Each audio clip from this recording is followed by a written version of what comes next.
Hello, and welcome to a brand new episode of the podcast entitled Couch Potatoes Unite! ! This is a podcast based on a blog of the same name because our TV universe is just a blog and a podcast. What do you want, huh? My name is Kylie and I love TV. If you feel the same, keep listening and or checking out the blog at couchpotatoesunite.wordpress.com as you're bound to find some common ground or something you like. For at Couch Potatoes Unite, we're all about the wonders and the unique long-form storytelling of the small screen. CPU, ! Hopes you've been following releases of brand new episodes of the podcast on Wednesdays, as well as new blog entries on some Tuesdays, and as always, we have several more new episodes on the way. Because the panelists and I live lives behind our podcast, the episodes are published once per week. Subscribe to the blog or the podcast via iTunes, Stitcher Radio, and via Google Play to stay on top of brand new episodes. Episodes already published discuss a variety of shows, including, but not limited to, How to Get Away with Murder, Broadchurch, New Girl, Game of Thrones, Unbreakable Kimmy Schmidt, American Horror Story, Marvel Agents of S.H.I.E.L.D., Gotham, Supernatural, The Vampire Diaries, Grimm, The 100, Once Upon a Time, and The X-Files from its inception through its revival. In addition, more episodes are in the works, including a revisit for Doctor Who, a new panel covering The Mindy Project, new series examining Gilmore Girls, including the Gilmore Girls reboot A Year in the Life and Sherlock, and because we also look back at shows now past, we'll be looking back at Glee. What's more, CPU, from time to time, goes live. We've appeared at Comedy Outlet Mondays at Dog Story Theater and at Grand Rapids Comic-Con in Grand Rapids, Michigan, while streaming live on Facebook.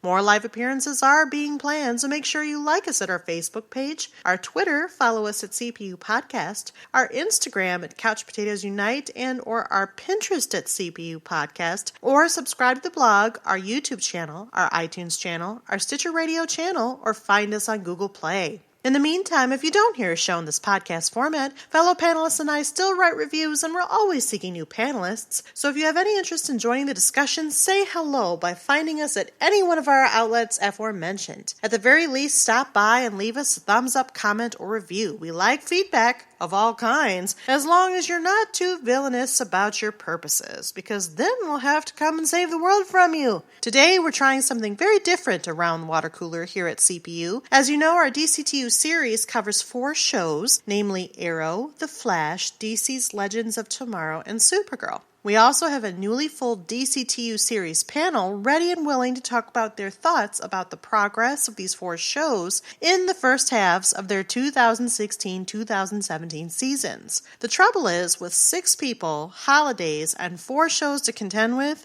it was hard to get together in a timely fashion to firmly dissect them all through their mid-season breaks, especially since most of the shows have been back from hiatus since mid-January. Be that as it may, we will still cover the whole season for each of the 4 shows in the summer, since the CW issued early renewals for additional seasons to the 4 shows. In the meantime, though, as your moderator, your friendly neighborhood Chief CP caught up with each of the panelists separately and interviewed them about their thoughts related to the 4 show seasons through their mid-season breaks. We also decided to play something of CPU's fractured fairy tale version of the Newlywed Game, and I must say, the results are quite hilarious. We still have a lengthy episode here, but it's a whole new format. Tell us if you like it. Give us a comment or review on the blog or any of our social media accounts or podcast channels, and let us know if we should keep trying it.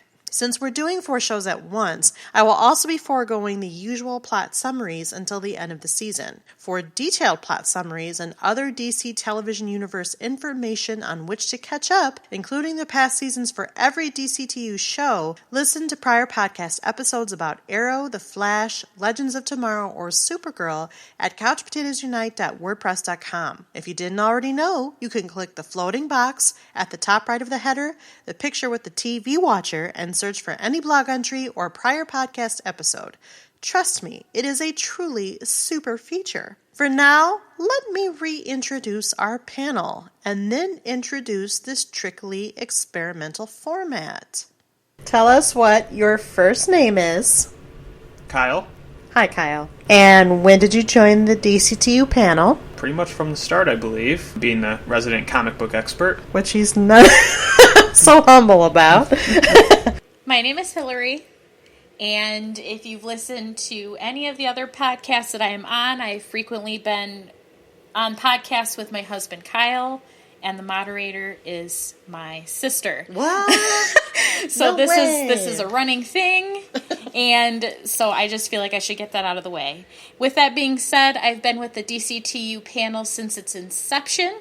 I was one of the people encouraging this from the beginning when it was mostly just Arrow and the Flash. However, it's obviously grown from there. My name is Spencer. Hi, Spencer. Hi, Kylie.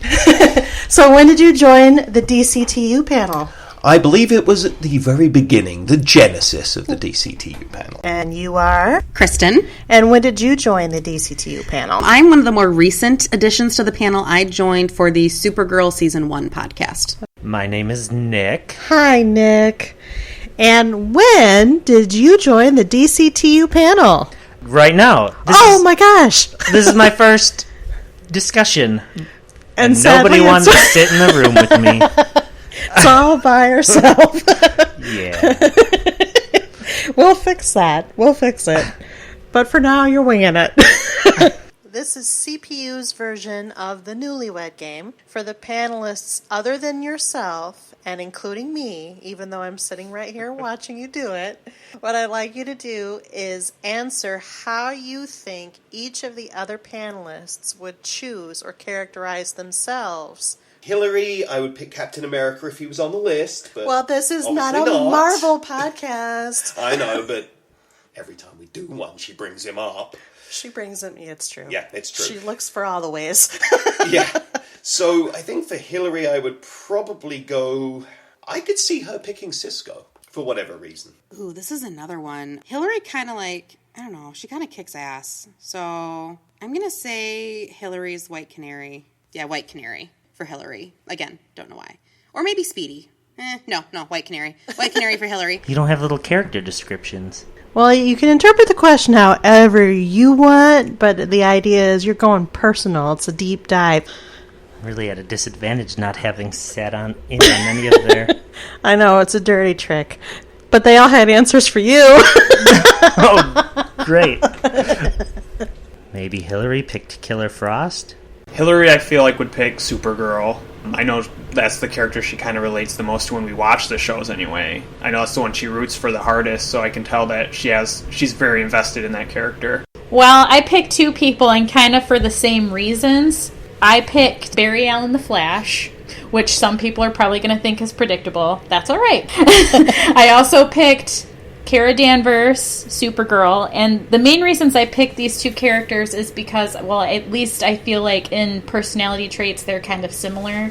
And the reason I picked them is because they are the ultimate do-gooders, and they believe in their family and their friends and protecting them and trying to do what's right. They may not necessarily make the right decisions themselves along the way in their ventures. I can relate to that, but ultimately they're very principled, and that's kind of how I am as a person. Since I didn't have any specific description this time to go by, I just kind of yes, I related it to myself. I think maybe that's where you were going with that, so that's what I did. Kristen. Okay.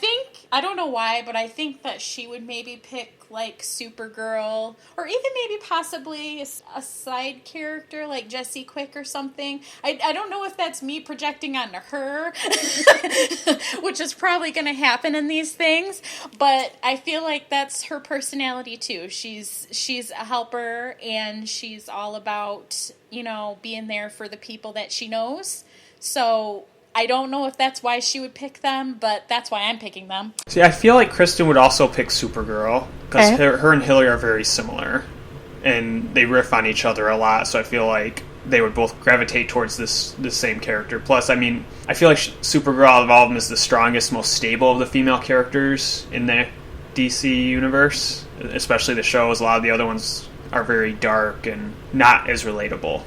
Maybe Kristen would pick Supergirl for herself. And that's all you have to say about that? Yep. Okay. Kristen's Jessica Jones, no argument. But Jessica Jones isn't on this list. I know, but that's just going to be that. If it wasn't one of the main heroes, I would probably put myself as Iris West because, well, she's part of the team. She's not, part of the team, and that's kind of how I felt coming on board to the DCTU panel. Because, well, I'm part of the team, but I don't know as much as they do. Okay. And so I'm like, I can really, compare myself with Iris. But Iris is not available since she's not... You do share her fashion sense. Thank you. I would pick her wardrobe. Hers and Caitlin's, I would take their wardrobe out of pretty much anybody else. But who would I pick for me? This one's a tough one. I think it should not be this hard. You said you shared Caitlin's. I know, that's what I was thinking.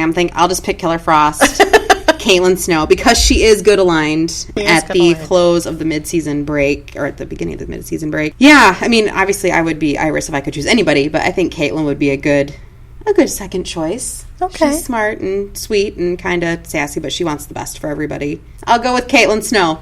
And I'm sure Spencer will have a field day with that when he finds out that I'm Killer Frost. And he'll have some spicy remark to make. Well, he is Spencer. He is Spencer. I suppose we should go back and give Kristen an actual one from this universe. I mean, it's only fair. It is only fair. But, she'd be Jessica Jones. I could see her picking either Supergirl or White Canary. Fair enough. Strong female characters, which I know Kristen associates with. Or Chrissy, as I'm going to start calling her. Oh, no. Hey, are you trying to retaliate for the Spence thing? Yeah, I had to. It won't work, but, you can leave that in. Though. Since she's not here. Yeah, exactly. See, all I picture for Kyle is Magneto, but that doesn't work. Well, no. Let's stay in the universe. You're on the DC panel now, Nick. Maybe the Atom, because he does build his own suits. I don't know why, but for Kyle, I'm kind of thinking the Flash. For Kyle, I don't know why, but it's really like calling to me like he's the Flash. He's Barry Allen. That's who I would put him as. Kyle is a little tougher because Kyle is, of all of us, the most comic book geeky. It's true. And he kind of leans towards canon quite a bit. Probably he would pick the Flash. And a little insider information, I did notice that he's looking at being Jay Garrick for the next Comic-Con, so... That might have informed your choice. That might be a little bit of a cheater code. And then my husband Kyle, with all these people, I'm not sure who he would really pick either. He could be a combination too. Like, he really loves the Flash. He's always loved the Flash. He's very principled like him. And obviously the relationship between Barry and Iris, I feel like sometimes he projects that onto he and I. Oh, wow. Yeah, a little bit. Or maybe I'm just thinking that maybe we both do it, because I can feel a little Iris in there, but she wasn't on the list, I don't think. Well, she doesn't have an identity yet. No, she doesn't. So maybe he's a little bit of Barry. He's definitely a little bit of Cisco. He's all over... I'm not sure if he would say it, but he's all over pop culture and being quick-witted and very excited about very many things. And also just, I feel like maybe Martian Manhunter, just because he's kind of principled as well, and he thinks he's pretty cool. So Kyle thinks Kyle is cool, or Kyle thinks the Manhunter's cool? He thinks the Manhunter's cool. Okay. He thinks John Jones has been portrayed really well, too. I don't know if that's what he's going to say. He's probably not going to say that, but there was a long list. What can I tell you? I don't know what else to tell you. I feel like everyone would want to pick Flash. Just because Barry's so likable, and, growing up a nerd, I kind of can relate to him more than most of the other characters. Like, he's smart, but he's not a super genius like Ray or any of the other ones. He's just very humble and kind of a nerd and just wants to do the right thing. So, other than, like, comic book wise as a character, growing up as a kid, I always related to Barry Allen anyway. Because other than, like, Batman, billionaire, Superman, an alien, I always felt like I could have grown up being Barry Allen. So you'd be the Flash? Yes. I don't know, I could see Nick being Ray Palmer. Okay. I don't know. I feel like they're very similar in a lot of ways. Nick would probably new to the panel. He's new to this panel. He is new to the panel. He's not new to all of our comic book panels, but he's all of a sudden a DC guy now. Yeah. So I'm just going to assign one to Nick because I have no idea who he will actually pick. Because he's so new, and I haven't had enough discussion with him on the DCTU, because I think we've only done the Gotham podcast together of this lot, which isn't even actually part of this. That's true. I'm going to give him Green Arrow. Okay. That's nice. Because why not? Oliver is cool. It's true. And broody. With Nick, man, Nick always likes to instigate, and he has some quick-witted answer for most things. So I feel like maybe I feel like he would be a really great Cisco. I don't know. He would maybe say Cisco, but I think so. Or maybe even Ray. He kind of reminds me a little Ray. I keep projecting what I think onto them, but I'm not really sure, because like I said, it's a big universe. Nick has to be Cisco. I don't know. Again, this is another, I don't know why, but it, came to me. And Nick is Cisco. I think their sense of humor is kind of similar. And if Nick was going to be anybody in the DCTU universe, I think that would be the most natural fit for Nick, would be Cisco. I can just see him with, the vibe glasses and, opening portals. I don't know why. I looked through the list and tried really hard, and it was a long list, and it was still difficult to pick one. So I landed on The Flash. Okay. Because it was the best combination of the superpower I would want and the personality of the character. I'm nothing like Vibe, but I love his powers. I would probably almost want those powers more, so this is the best balance between all 4 shows, all the characters you listed. So you would be the Flash. Sure. Okay. Usually, I feel like Spencer would still want to be Flash also. We usually agree on most things. Okay. So I feel like that's the safe bet. Okay. Spencer, if he can't be a villain, which I think he would try to do, I think he would maybe pick Cisco. I don't know for sure, but I feel like maybe he kind of somehow relates to him a little bit too. I'll give Wild Dog to Spencer based on his reactions to Kristen calling him Spence. I don't even think I've witnessed that yet. Oh, but you will. I'm excited. So you think Spencer would make himself Wild Dog? No. That's a deeper understanding of the question. Trying to think of our Comic-Con discussion. Maybe he would pick Superman. Because that's his favorite? I think it is. Yeah, is it? Maybe. All right, edit that together real good. And then Spencer. Oh, good old Spencer. Because I did choose somebody for Spencer, but he's not on the list. So choosing from the main heroes list, I'm going to go... Sorry, Spencer. I'm going to go with Heatwave. Okay. He's just kind of a troublemaker. And that's kind of who Spencer is. Spencer's kind of a troublemaker. But if I could choose somebody not on the list, I would put Spencer as all the incarnations of Harrison Wells in one person. Because he has multiple personalities and multiple sides to Spencer. And I'm sure if you've listened to all of the other podcasts that Kylie's put out, you would understand and agree with me as well. All right. Well, I'm greedy. Of course. So I'm going to pick one from each show. Okay. And why? Just because I really enjoy these characters. In Arrow, this season I've really enjoyed Ragman. I like the dark, mysterious aspect to him and the way he overcame adversity to become this hero, and there's something more mystical about him than a lot of the others. Then in The Flash, I would actually like to be Cisco, because he's just got all that pop culture reference, and I can really relate to that. I have that kind of mind where I pick things out from different movies that, for whatever reason, I remember them forever. I can quote lines from films I've seen 20 years ago, and that's totally Cisco. I just wish I could use it for something more useful like he does. Would you like to be able to open parallel universes? Yes. Okay, good. Yes, I would like to find the version of me that can use it for something useful. I've also actually really enjoyed Wally West in this. Oh. I like his bravado, I'm doing the superhero thing, but I'm also really charismatic and I want people to love me. That's kind of fun. I like the way they've portrayed that. Then with Legends... That's a tough one, because Legends has its moments. There's parts of it that are really good. This season has definitely been better. I would probably go with Ray Palmer. Okay. I like his...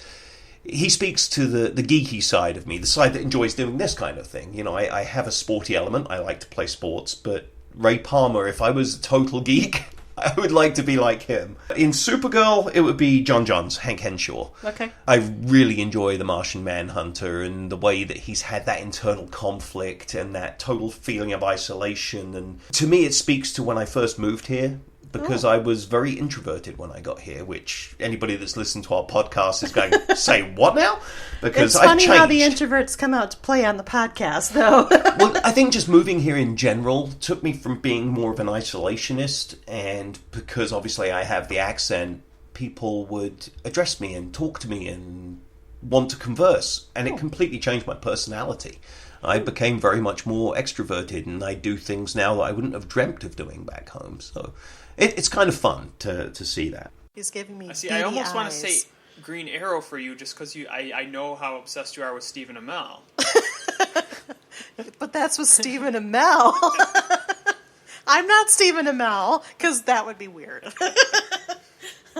Okay, Kylie, Overwatch, because she overwatches the whole podcast. Okay. That's what I got there. Okay. I think for you, I would probably pick Felicity. Mostly because you have that intelligence and that tech kind of thing going on. Well, thanks, Spencer. Kylie, I feel like the moderator, my sister. I feel like she I feel like she would probably pick, out of all the people, the most she would probably pick Felicity. I don't know as much in the context of this portion of Arrow, but I know that you kind of wish she's like your role model in a way. You're trying not to laugh, and it's pretty funny from my point of view. I'm still not sure what you would be. It's because I'm giving blinking him and beady squinting. eyes. Yes. Beady eyes, beady eyes. I'm making him nervous. Yes. Would it help It's if weird I covered being my on eyes? It's weird being on the spot. I'm used to being able to blend into the crowd. But no one's watching. There is no... I know. It's okay. No one will judge you. I won't judge you too much. I still have no idea who you'd pick, because I would also kind of pick Ray for you also. Okay. He kind of matches your calm demeanor. Aw. And he's smart. So not that I'm trying to kiss up to the creator of the podcast. It's okay. We're But related I now. feel like Ray kind of combines the best elements of Barry and Oliver Queen, and I feel like I don't feel like you would necessarily go towards the all nerd one or the all brawn one. I feel like you'd fall somewhere in between. You are easy, Kylie. For Kylie, I would pick a combo. Either Overwatch / Felicity Smoke or Supergirl Kara Danvers. I'm not going to justify you. Because you're looking at me?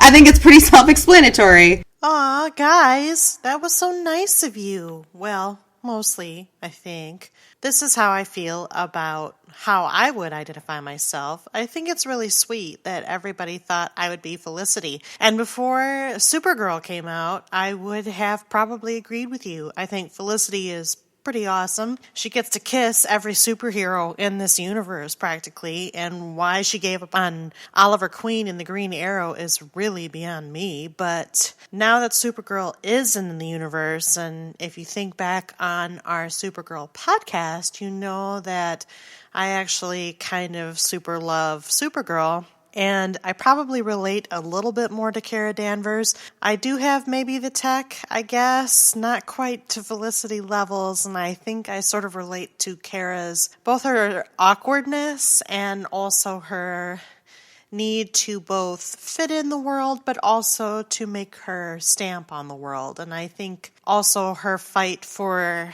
truth, justice, and la la la la la, if you will, I relate to very much as well. So I would actually have picked Supergirl, but I do like Kristen's answer, which is a combo of the two. I can accept that. I never really saw myself as the Atom. He's pretty quick-witted, but he's Brandon Routh, and he's also hot. So I said to Kyle that if I was Stephen Amell, at least I'd be hot. And I feel the same about Brandon Routh, but ultimately I think that I would be Supergirl if I were to choose. So in this next segment, what's going to happen is, as I interviewed each of the people, I asked each of our panelists to kind of think on the first halves of this season for all the 4 shows and give me their thoughts. And I basically told them they had free reign to say whatever they wanted to say, however they wanted to say it. And so the next segment of this episode is really kind of a collage of the things they've said. We're going to go in show release order. if you will, with Arrow, The Flash, Legends of Tomorrow, and Supergirl. And then there's going to be some follow-up. So if you're at this point in the episode and you need to, take a break, get a drink, use the restroom, now would be a good time. Give it a pause. But then come back and listen to This Is the Reason Why We're Doing This. It's our mid-season roundup. And then there'll be a few more newlywed questions after this. Considering the 4 shows in the DCTU, I'd like you to, as of right now, as of mid-season, I should say, because it's February now. Yeah. As of mid-season, rank the shows in order of your favorite to least favorite and talk about why. Flash, just because every week is fun. The storylines, even with the multiverse, even with the time travel, seem to be more cohesive than some of the other shows. And the Cisco pop culture stuff, all of that, the chemistry between the cast members, and maybe because it is a more light-hearted show, that really works. It's of the 4 of them, that's the one I sit down and really look forward to. So that one definitely would be first. Second is the original, Arrow. Totally love Arrow. I'm glad that they've recovered from some of that malaise, and a lot of that I really feel was the studio's fault rather than the writers, because of, you look at what they did with Deathstroke and then suddenly they can't use him anymore. They had all these great characters that they suddenly couldn't use anymore because they made that horrible bomb called Suicide Squad. Now they're getting to use some of these characters again, and I think we're going to see some really cool stuff. The Prometheus thing, we'll see how that goes, but Arrow's still, because it was the original comic book show and I watched it from the first episode, that's going to be number 2. Okay. Number 3, it really does depend on the week. I'm going to probably put Supergirl slightly ahead, again because it's a little more lighthearted and the storyline is a little more straight. It stays in a line that can follow easily. If you miss a week, you can come back, see the next one, and not be completely lost. And then Legends. Legends has had some hiccups, but it does seem to be starting to recover. The first half of this season, however, was missing some things, and it seems like we're starting to get some fixes. I watch all the shows in the order of release, I should say, so the order that they aired, and The Flash is the one that I look forward to watching the most. I don't really want to use this analogy, but like when you're a kid, it's always, first is the worst, second is the best. Flash is the second. Flash is definitely the best out of the 4 shows. So I'm going to go with Flash as number 1. Number 2, Supergirl. Okay. Actually, I like that it's very similar to The Flash as far as, it's very light. It's really easy just to lose yourself in the story. You don't have to think too hard. And I like the whole female empowerment, yay, independent women thing. But also the character development in Season 2, since it's gone over to the CW from CBS, has been really beneficial for it. And I think the show has just exploded the second season. So I'm going to go that is number 2. Number 3, Legends of Tomorrow. Oh, wow. Yeah, I'm kind of surprised myself. Again, I think Legends is much, much stronger in its second season than it was in its first. I mean, it really hit its stride in season 1 with the Old West episode. I forgot the exact title, but all of us really, really liked that episode. And I think since that point, it really took off, and it continued to take off in the beginning of season 2, especially when they went back to the Old West and met up with Jonah Hex for the second time. That has been one of the best episodes so far. But I also really like where they're going and how now we're seeing how Flashpoint has affected Legends of Tomorrow, because we really never got that in the early parts of the season, like we did with Arrow, where John Diggle's baby went from baby Sarah to baby John, and we saw some other effects mostly in the Flash universe. But I like what they're doing in Legends with Dr. Stein having a daughter now all of a sudden, and I really like that character development with him. And also it's Victor Garber, so he wins. So sadly that leaves Arrow at number 4. It's not that I don't like the show. I do like the show, but I have to rank them, and I don't want to use a tie for third place. But Arrow, that's the one that I kind of have to push myself to get through. Okay. Maybe because it's already in its 5th season and things are starting to feel a little stale. I'm not a big fan of the new recruits. I mean, I like them. They were needed after we lost some of the earlier characters, but I don't know. It's just not gelling like the earlier seasons did. And so I'm hoping it gets better. But it's a very close 3 and 4. They were very, very, very close. Number 1, or should I go in reverse order? What is everyone else doing? Favorite to least favorite? Okay. The Flash. I think it has the best story, and I really like the characters the best and seeing them interact. While I am skeptical of Season 3 Flash, the villain is another speedster. At least it's like the god of speedsters, and it's kind of different. But I do like alchemy, and I can get into more details about the Flash. But that's my overall thought for that one. Arrow's next, and while I'm liking Arrow more this season than I did, especially Season 3 is my least favorite season of Arrow, I'm kind of over the flashbacks. Like, I'm done with them. So that's why it's not number 1. Next is Legends, because it's just a fun show. It's still fun. And unfortunately, I feel like Season 1 got better as it went on, but then I feel like Season 2 started back from scratch. So hopefully it'll get better as it goes on, and if it gets a 3rd season, it'll keep going. But we'll have to wait and see. And then Supergirl, and I've kind of said this never on the podcast, though, that I find the dialogue a little clunky. While I do enjoy the characters, there's not... Like, if you asked me to pick my 10 favorite characters from all 4 shows, I don't think any of them would be from Supergirl. Aww. But I'm enjoying the show. It's just not getting me. Like, I'm not excited to rewatch it. Or I'm kind of excited to rewatch Flash and see different stuff that maybe I missed now that I've watched it all. I've kind of talked about this a little bit in the other episodes, but it's pretty cut and dry for me at this point, because with a couple of the shows, there's still things that need to be worked on, but there are some positives. But right now, and this may be shocking to some people, I don't know. For me, The Flash is still number 1, hands down. This season hasn't been its strongest season. I'm sure there will be some vocal people about that, but I still think out of the 4 that it's by far the strongest, and it's been the most consistent. And it still leaves me wanting to know what's going to happen as the season goes on. Number 2 spot is going to be Supergirl, because of the same reasons I've talked about before. I love Melissa, who plays Supergirl. I think she's fantastic. I like the way those characters work with each other. I like most of the storylines with that show. There are some moments that maybe could be better, but overall I still think the same way I feel about The Flash, and the fact that I want to keep watching it is what makes it that number 2 spot for me. And also, Superman was in this portion of it. Spoiler! Too true. Then I'm going to say that the 3rd spot is actually going to be Legends this time. And the reason I'm going to say that is mostly because of the Legion of Doom. The episodes, some are a little stronger than others, but I'd say they're still struggling with some of the same issues we talked about in our Legends episode.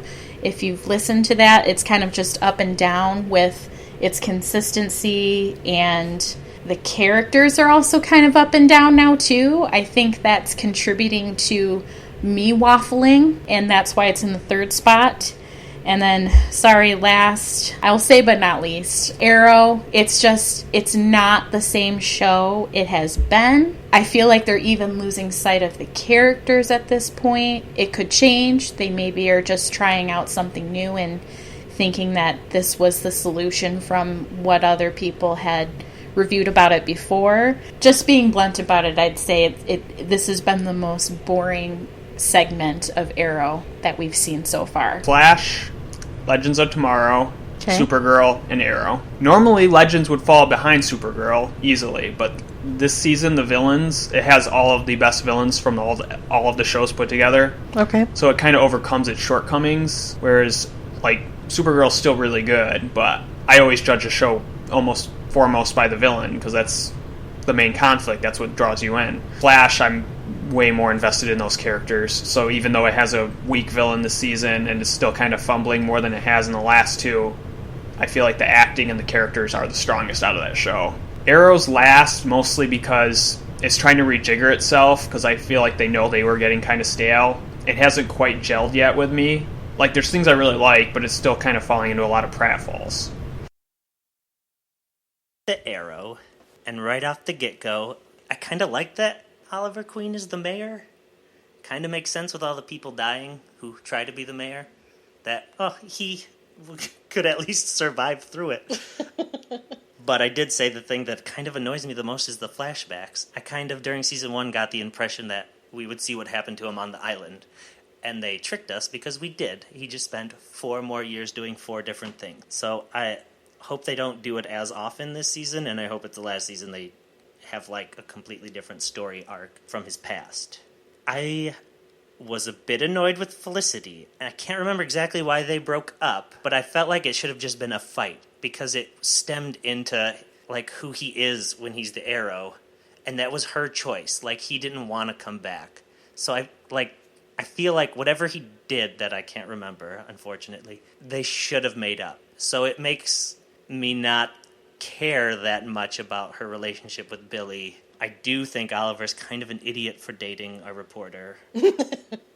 So Especially that one. Yeah, that seems like a bit of a stretch for me. I'm enjoying the new team, getting to know them. I missed the old team. Like, it was nice once we got to the crossover to see Thea back being a superhero, basically. I'm optimistic that at least there is a team. I think out of the 4 shows, Arrow, like, Oliver Queen isn't my favorite main character out of the 4. So I like him having the team. I like the team. I like John Diggle being there. We lost Black Canary, so I like them working on a team, and I kind of like the dynamics of those characters. So I am enjoying that. I really thought it was a smart idea working on the relationship between Lance and Thea, especially like she's kind of works as a good surrogate since he lost his daughters. I don't know in his mind what stage of alive or dead they are. I can't keep track of what he knows, and I think he knows that Sarah's alive. But he's still not in her life. Right. So it's nice to see that and play that relationship. But like I said, I wish Thea was still like part of the actual team, which I guess she is, but out there fighting. And then we get to the cliffhanger. I thought it was a good cliffhanger. I thought, even though we're always battling Oliver's past with all the flashbacks, we're starting to battle his past from the series starting. And I think it makes sense what they're doing with it. He killed a lot of people, and however bad those people were, they did have family that probably loved the people he killed. So I see where they're going with that, and I'm enjoying it. Like, I was already there. I was ready. Cliffhanger did its job. Let's see the next episode before they showed Laurel. So I don't know. I guess they did their job even more, because it was... I want to know how she came back. But in the back of my head, I'm like, how many times do these people die and come back? I actually cared more about the Prometheus storyline. Like, that's why I was more interested in coming back to watch The Arrow. Do we know who's working with Prometheus as... Yes. Okay. We do. It makes sense in my head that Evelyn is helping Prometheus, that one of the recruits is. You bring in 4 people, I think one of them would betray them, at least dramatically, when you're writing something.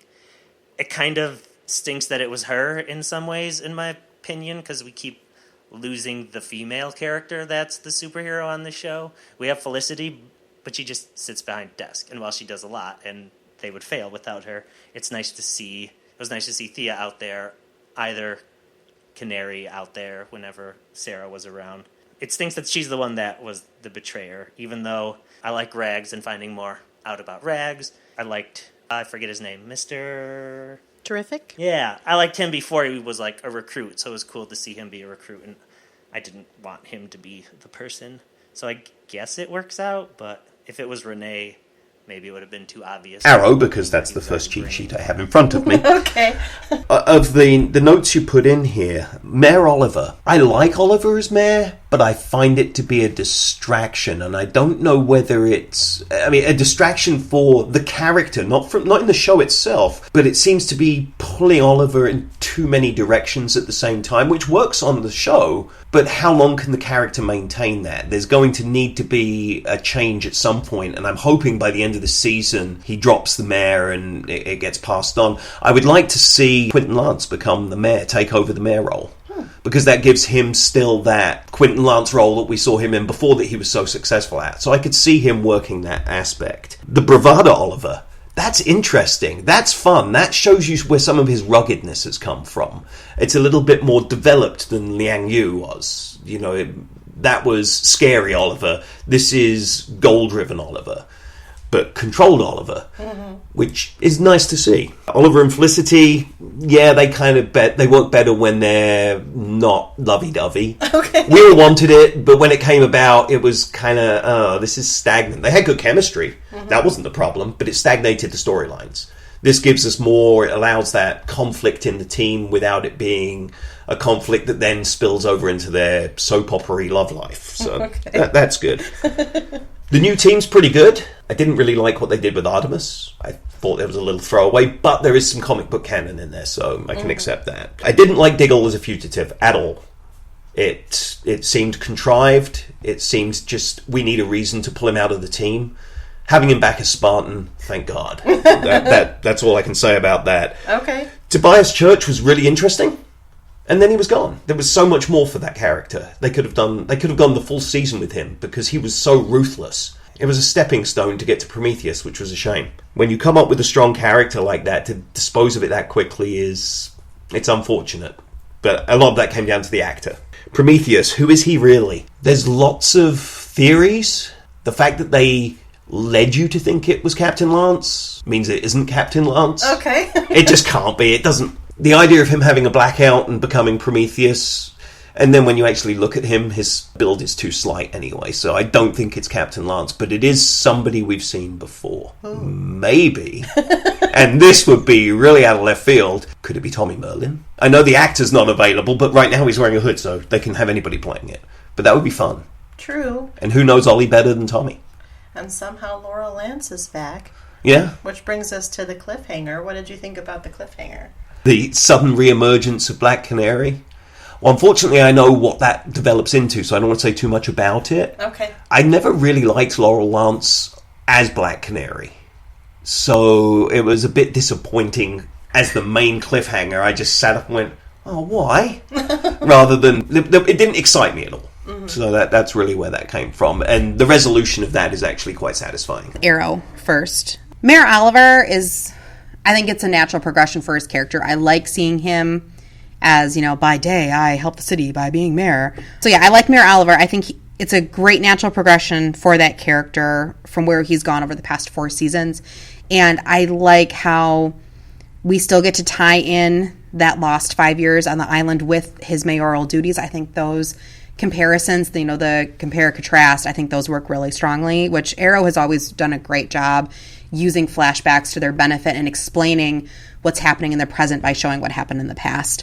Speaking of what happened in the past, Bratva Oliver, it's kind of nice to see him in that situation because I feel like that's where he really got a ton of his Arrow-ness from, is that experience with the Bratva. And we had a early version of Bratva Oliver, I think it was in season 1, and so it's nice to really get into that backstory since it's been kind of woven through intermittently throughout the present day. I do not like Oliver and Susan the reporter together. Carly Pope is great. She's the actress who plays Susan. She's doing a fine job. It's not that I don't like the character and I don't like her, but I don't like Oliver with the reporter, and I don't know why. Maybe it's because I do still like Laurel, and I know in the comic books they're supposed to be together, so I don't know. Maybe I'm holding out hope. And I hate Felicity's boyfriend. It's so stupid. She can do better. That's all I'm going to say. Okay. She can do better.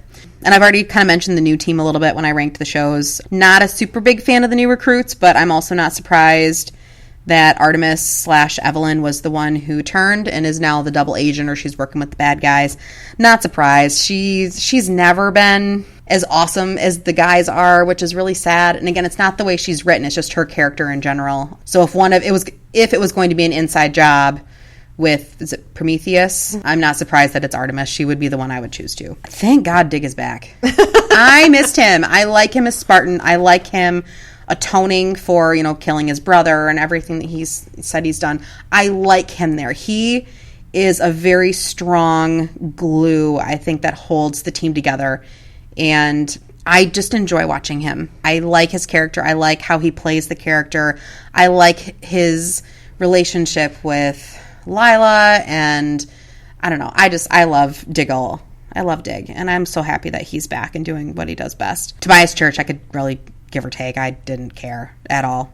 So Deputy Mayor Quentin Lance, I thought was a perfect choice.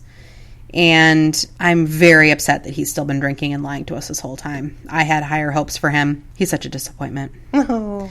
And I do like Thea as his chief of staff, as Oliver's chief of staff in the mayor's office. I think that's really smart for her too. It makes sense. And I like that she's kind of invoking a little bit of their mom, where she's like, she's the social one, she's making connections, she's planning the parties, she's really helping Oliver have as positive of an image as he can.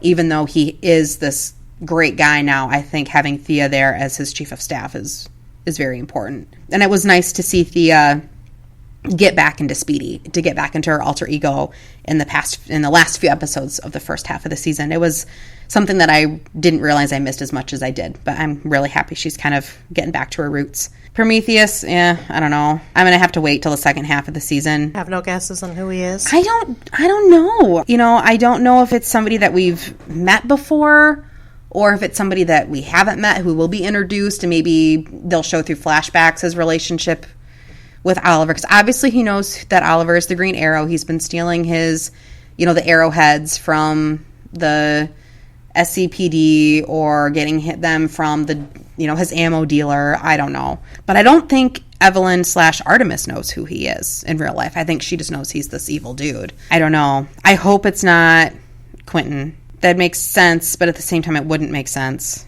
I don't know. I don't have any guesses. I'm not as well versed in the Arrowverse as my co-podcasters are, my co-casters. So I'm sure they'll have better insight into that question. And Laurel's back. Laurel's back. I'm really excited about that because I like Laurel. But I'm interested to know which Laurel she is. Is she the original Laurel from Earth 1? Is she Black Siren Laurel from one of the other Earths? Is she just a totally random Laurel from like another random Earth? I don't know. But I'm really excited to see who she is, because we had talked about, I don't know if this was in the podcast or outside of the podcast, that the actress who plays Laurel, along with the actor who plays Captain Cold, which is Wentworth Miller, I don't know her name, so forgive me. Katie Cassidy. Thank you. but those two actors they're made series regulars across the Arrowverse, and we have yet to see them return this season. So I'm excited she's finally getting some work for her awesome contract that she got. So I'm looking forward to the second half of Arrow. Which show am I missing? Arrow. Oh, Arrow. Yes, that's why.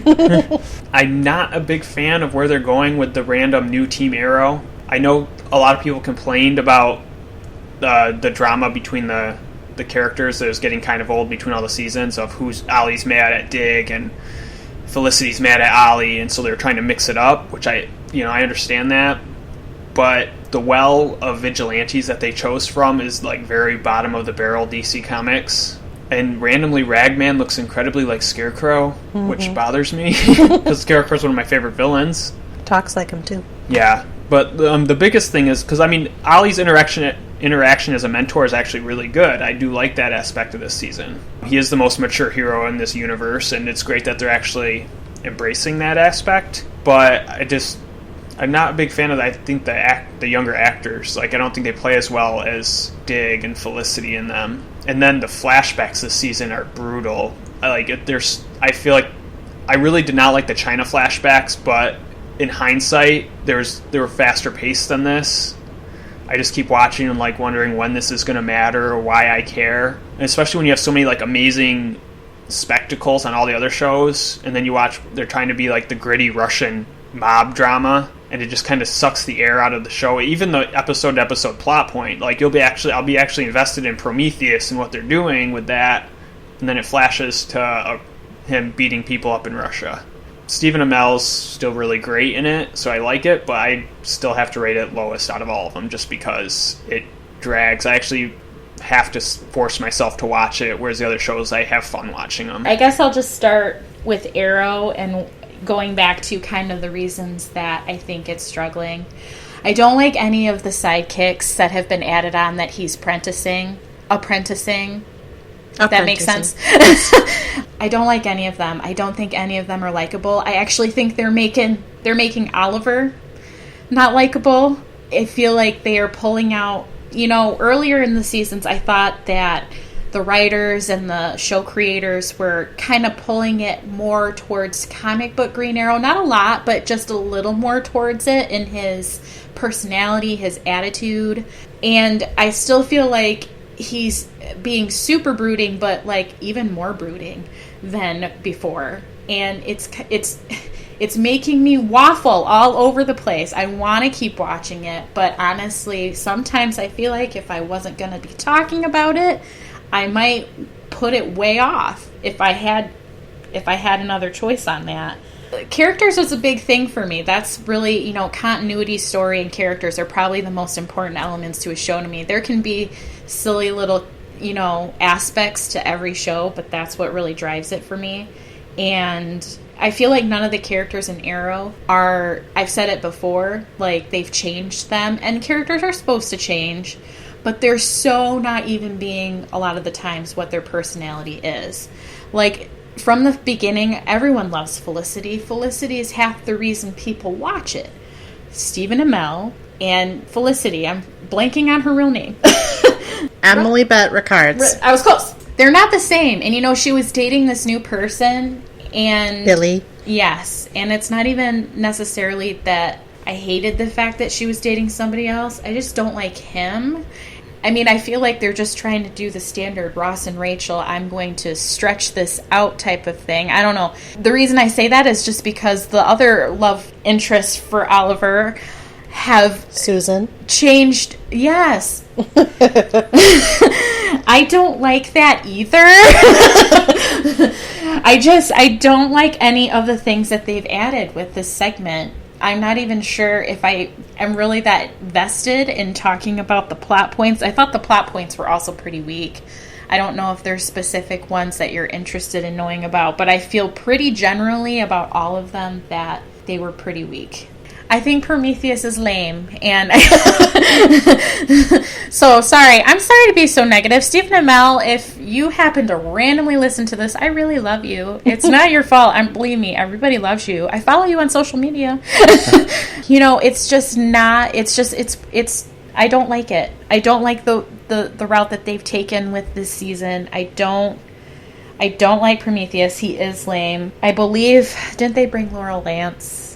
Yes, back. in the last moment. Somehow. And that's another complaint I've had is, it is a comic book show, but like everyone thought, everyone really loved Katie Cassidy. They thought they were going somewhere with the Black Canary business. Everyone liked her as Black Canary.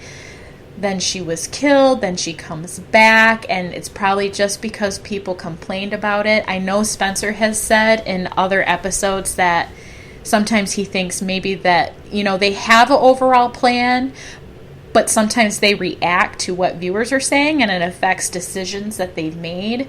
But I think there comes a point when once you've made a decision, just own it. Because if you're going to bring it back, it should make sense. And that's one of those decisions. I don't want her to be gone, but I want her to be what she was. Not her new reincarnation, which I feel like, my gosh, these all the Lance girls just keep reincarnating. And it really hasn't been that long. That's how I feel about that. I just didn't love it. I didn't love the cliffhanger. I didn't love the season. I feel so bad saying that. Now we can move on to The Flash, my favorite. What? I'm biased. I've liked The Flash the most since the beginning, and really everyone else should too.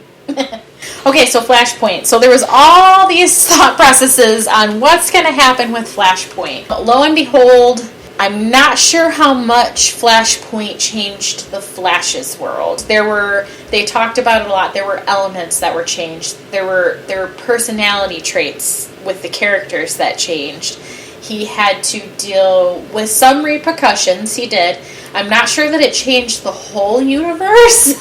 I think they kind of talked about a couple things in Arrow. He kind of crossed over into that realm, and he told them what he did, and it was shocking at the time to them. But to me, I'm like, really, your life isn't that different there, so I don't know why you're that surprised. Maybe in some ways, but I think overall, I don't know. We had all these speculations, like, how is it going to affect things? And I don't know. Maybe they just didn't want to go too crazy with that, but I think it mostly just changed or affected the people, which is not a bad thing. It gave him some conflict. I know that it bothered some people that Cisco was very uncharacteristically Cisco for a while. Everyone loves him because he's quick-witted and he's the pop culture nerd, but he's really smart and he's the one that everybody gets along with. And he was very upset with Barry for a good portion of this segment of the season.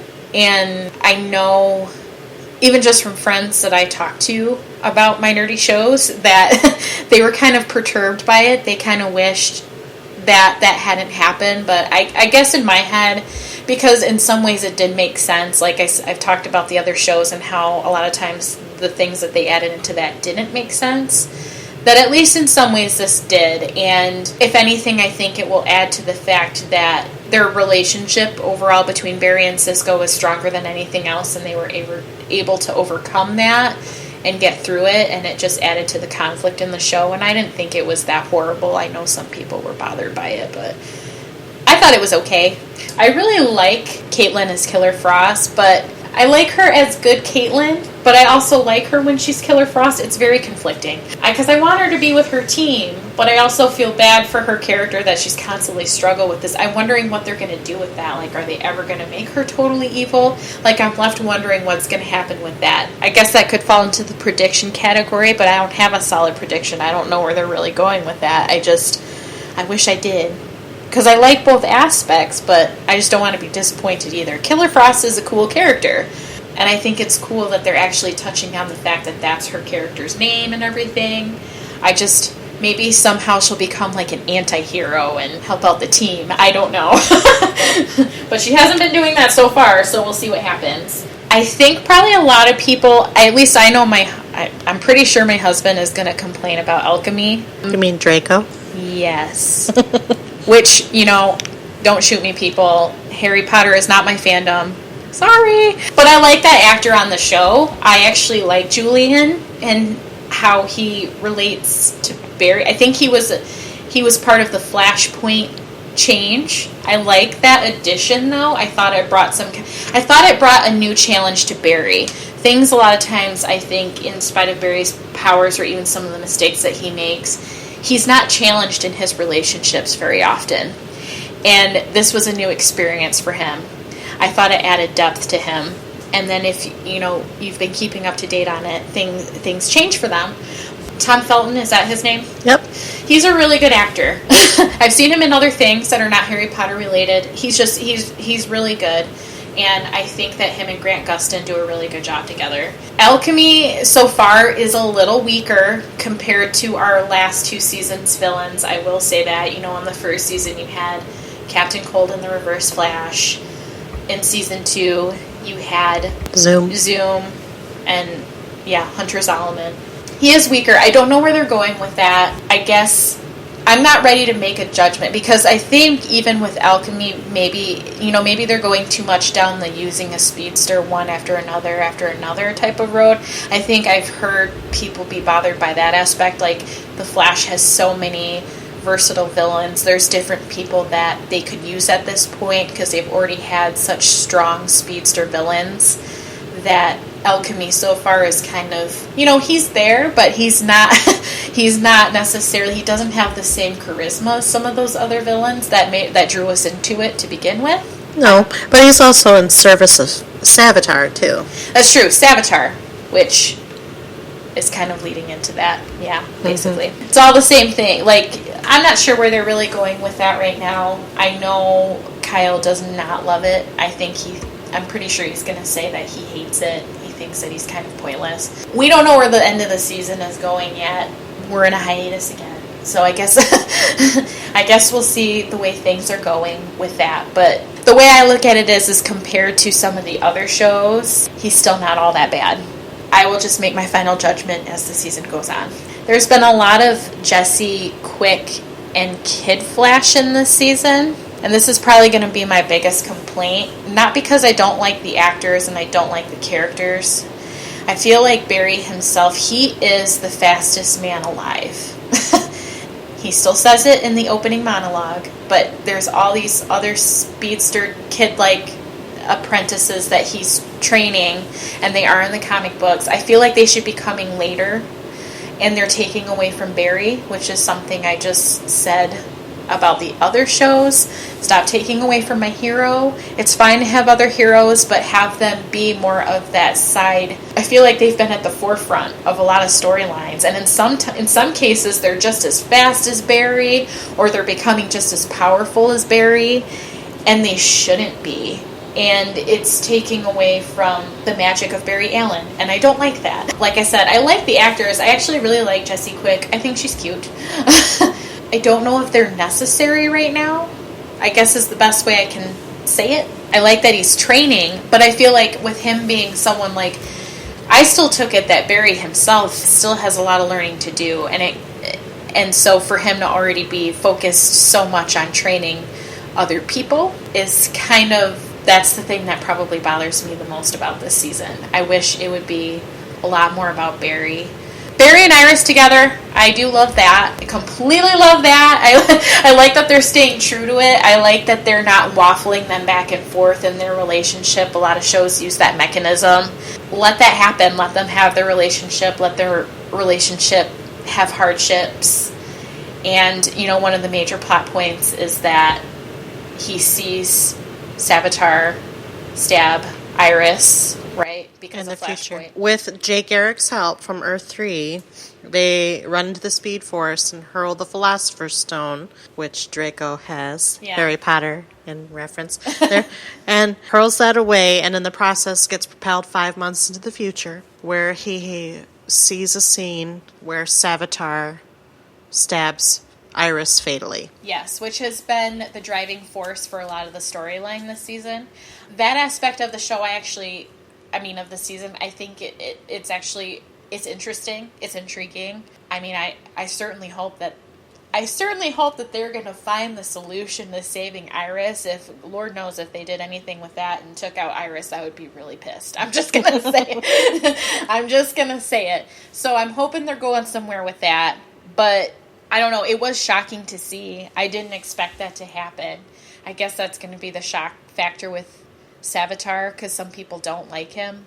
But it has been the driving force with a lot of the plot points, because a lot of the story has been, what can we alter now to try to make sure that this doesn't happen? So, but then my thing with that is that I don't mind the plot point of that possibility where Barry needs to be there for Iris and to save her, and they're trying to figure this all out together as their team.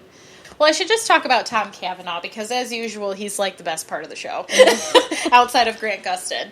He's playing HR now. I love how Tom Cavanaugh is able to play all these different versions of himself. It makes me so happy. I can't even describe it. And it's like, some people, I think that when he first came on, they were like, oh, what's happening with this? Because then everyone got attached to Harry from season 2, and you know, everyone was sad when Reverse Flash Harrison Wells wasn't around anymore, but then he introduces this new personality of himself, and it's great every time. I love the way he plays off of them, because he's still, in a way, being that fatherly figure. It's just like if your father was more of like your buddy, best friend type of thing, and it's playing really well off of all of them. So I'd have to say that that's probably one of the strongest highlights for me still is Tom Cavanaugh's performance. I could just go on and on about him, but everyone would probably get bored with that. You should watch it just for him. A lot of the actors on that show are great, but he is... Flash, my favorite Flash. Flashpoint, I loved. I loved seeing Barry with his parents. I loved seeing what his life would have been had his mother not been murdered by the Reverse Flash. But I don't think it lasted long enough. I mean, I don't know where else they could have gone with it. I think because it was, a two-parter? Mm-hmm. I think that was great to just give us that taste of Barry's life, and it really set up the rest of this first half of the season with, the different metas who are meta in Flashpoint. They weren't meta in the normal timeline, quote unquote. I like where that took us, but I feel like we could have spent a little more time there to get to know people. Maybe if it would have happened, I wouldn't have liked it. I don't know. But I liked Flashpoint. But I feel like Flashpoint didn't affect everything in the way that I thought it would. Again, during a discussion, I think it was Kyle, it's usually Kyle, who had mentioned how Flashpoint really does affect everything across the universe. And, when we saw it, it was, John's baby changed gender, and that was kind of it. Relationships in the Flash series, like, the West family, how Iris and Joe's relationship was kind of strained. I mean, that was the biggest change. And then we got stupid Julian. I hate Julian. Love love Tom Felton, but I hate Julian. But that's what we're supposed to do. But like that was the extent of it, and I was really disappointed that it didn't echo out and ripple out as far as it should have. I think now that we're at that mid-season break, we're seeing just how far it rippled, and it's starting to make waves a little bit in Arrow, more waves in The Flash, with Cisco realizing that, you know, his brother would not have died had Barry not gone back to reset the timeline in the first place. And we're getting that on Legends now with Dr. Stein having a daughter. That's kind of the biggest revelation there. Supergirl isn't affected because she's on Earth 38 that we just found out about, you know, towards the end of her first half. So I'm looking forward to seeing how Flashpoint, just how far the ripples go, and if it's going to bring any other plot points up in the future episodes. Jessie Quick. I want to talk about Jessie Quick. She's cool. I like her. I really like Harry, her dad, from, was it Earth 2? Earth 2. Earth 2. Mm-hmm. I really like that incarnation of Harrison Wells the best out of all the ones that we've seen, from the original / Reverse Flash Harrison Wells to Harry Wells, and then now we have HR. HR is just funny. And it's just, I don't know, I think he's there more for comic relief or just being the outsider a little bit. But Jessie was so much fun to see because she did get her powers later in the game, and watching her evolve as a speedster, and the fact that she was a speedster out of everything she could possibly be, she's a speedster. So that's kind of cool. Mm-hmm. And I think that she'll do great things on Earth 2. I hope she comes back. I really liked her relationship with Wally, their little budding crush romance that was going on, and I just thought that was really sweet. So I'd like to see her come back and see her and Wally play together, because their chemistry was just awesome. Villains of the week, nothing really stands out. I don't really have anything to say about the villains of the week. I'm more focused on the core character story than anything else. It was really interesting to see Caitlin turn into Killer Frost for that one episode where she really was, I don't mean to use this word, but she was kind of flashing back and forth between Killer Frost and Caitlin. And so it was neat to see the actress, Danielle Panabaker, play that two-sidedness to her personality. I like Killer Frost, but I like it when she's using her powers for good and not evil. I thought it was really sweet for their mid-season finale where she, you know, turned the rain to snow and gave everybody a white Christmas. I'm like, that's really cool. And she released Barry from the mirror villain. Again, it stuck with me that much. I just know he's the mirror master. Mirror master. Thank you. Whatever. I don't know. Well, you remember that villain of the week. I do, but it was because of Caitlin. Okay. She was trying to use, you know, she said she wasn't going to use her powers, and then crap, I gotta use my powers to get Barry out of the mirror. I think Caitlin, I hope she stays good and doesn't evolve into Killer Frost. I mean, it was fun to see Killer Frost in the alternate universe, but I don't really want to see that full time. It gets kind of stale. I like seeing Caitlin play both sides of the coin. Alchemy. I knew it was Draco Malfoy as soon as he said he had a girlfriend and he couldn't go with them to the movie in the park. I'm like, oh, okay, that's who Alchemy is. He does not have a girlfriend. There's no way anybody would date him. Not with that personality. So that was not surprising, but it did take me that long to figure it out that that's probably who it was.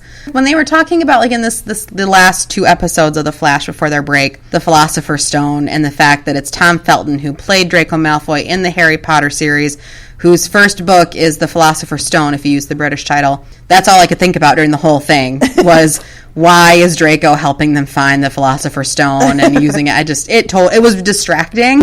It's Flashpoint. Draco Malfoy's in Gryffindor in this universe. I know, it's crazy. But it was distracting. I mean, I know it was probably kind of a nod to the Harry Potter fans who are tuning in because he's part of it. You know, I'm sure that, you know, that kind of, I don't really want to stay stunt casting because he's been in quite a few, and I could see his character sticking around long term. But the fans that it has gained because of him, I felt it was a little too tongue-in-cheek to be like, we're using the Philosopher's Stone. You've heard that before, but we're using it in a new way, sort of. I don't know. It was just, I would probably need to go back and rewatch those episodes because it was all I was thinking about was Philosopher's Stone, and then off my mind would go to the Harry Potter universe because I live there too. Yeah, like I said, I don't like Julian as a character, but we're not supposed to. And yay, Wally becoming Kid Flash. About time. It's interesting that he's faster than the Flash. I was not expecting that twist, but again, I don't read the comic book, so I don't know if that's a thing. There's complications if they stay true to the comics, to him being faster than Barry. But I like it. I think it's kind of neat that there'll be 2 speedsters in Earth 1, especially since we lost Jessie back to Earth 2, where she can... Isn't Jay Garrick from Earth 2? The Jay Garrick that is... Really? Like... his father. His doppelganger. Is he Earth 2? He's Earth 3, He's Earth 3. Okay. Mm-hmm. So now we know at least Earths 1, 2, and 3 have a speedster, which is kind of neat. Earth 38 does not have a speedster that we know of yet. Unless Supergirl counts. Unless Supergirl counts, but she doesn't count as a speedster. No. She flies. It's not running. That's true. But yay, Kid Flash. The cocoon thing was weird. Like everybody else, it seemed like they got their powers like boom, instant. But they put him in a cocoon. Weird, dramatic tension. I don't know. But it was a weird choice. It might fuel the complications. We don't know. That is yet to be seen. Yeah. Oh, and Barry sees the future where Iris is killed by Savitar 5 months from where they are now. So like in May. So essentially, that's going to be probably the season finale is will she or won't she be killed? I don't think she's going to get killed. That's just me. She's kind of a main character. But I like that it propelled their relationship forward on Barry's end in the present, where his Christmas gift to her was a lease on this crazy awesome apartment, which how in the world can they afford? I don't understand this. The apartments. She's a journalist. Yeah, but journalists don't make a ton when they're first starting out, and I don't know what the CSI salary is nowadays, but it's a combined income. It is. I don't know. It is. But it just seems you don't know property values. I know. I know. But it's the same thing I thought of when Oliver and Felicity moved into what was Thea's apartment. I mean, I know like their loft is. That's more reasonable because they're the queens and they have this fortune. I get it, but still, it's like and really? Thea had Malcolm Merlin's fortune too. She did, and so I'm like that made a little more sense. But still, it's like everybody in these shows has like these awesome, extravagant apartments, and it's like where do you get all this money? The CW. I know. So, but I like their house, and it'll be cute to see them living together and kind of playing house for the rest of the season. Flashpoint. It's still arcing through the season a little bit. They made it out to be this massive thing, but then they haven't really... It seems to have returned to normal. I was excited for Flashpoint, but it's... The actual Flashpoint storyline seems to have given way to something else. It was like, ooh, Flashpoint! For about 2 episodes, and then it seems to have morphed into something new. Which, it's fine, but you made such a big deal of it, and then didn't really go as far with it. Now, that may resolve in the second half of the season, I don't know, but we'll see on that one. The emergence of Killer Frost, we knew it was going to happen, it had to, and I like the conflict. It's made Caitlin a lot more interesting. Jessie Quick's fun, but we don't see very much of her. Obviously, we knew that she was going to develop as Wally West will eventually develop into Kid Flash as well. Harry Wells in all his forms. What a fantastic gig for an actor. To be able to play multiple versions of the same character. Just brilliant. I absolutely love that. That's great writing. Tom Cavanaugh is fantastic. I've loved him since I first saw him in Ed all those years ago in the Stuckyville bowling alley. The villains of the week are fine. There's nothing outstanding about any of them. I'm more into the recurring bigs that come along, especially those that have been around since the beginning, like Grodd, like Reverse Flash when he makes appearances. Those kinds of things are definitely better. The big villains rather than the kind of, oh, I've got to go beat this guy this week. They're fine, but there's nothing... None of them stood out for you? None of them really stand out. Not in the way that, say, the Trickster did, but... Well done, Mark Hamill. Barry and Iris together at last. It's fine. We knew it was going to happen. They've got good chemistry. Candace is very good, and so is Barry Allen. Grant Gustin. Grant, that's it. Yeah. Dr. Alchemy, played by Draco Malfoy. Otherwise known as Tom Felton. Yes.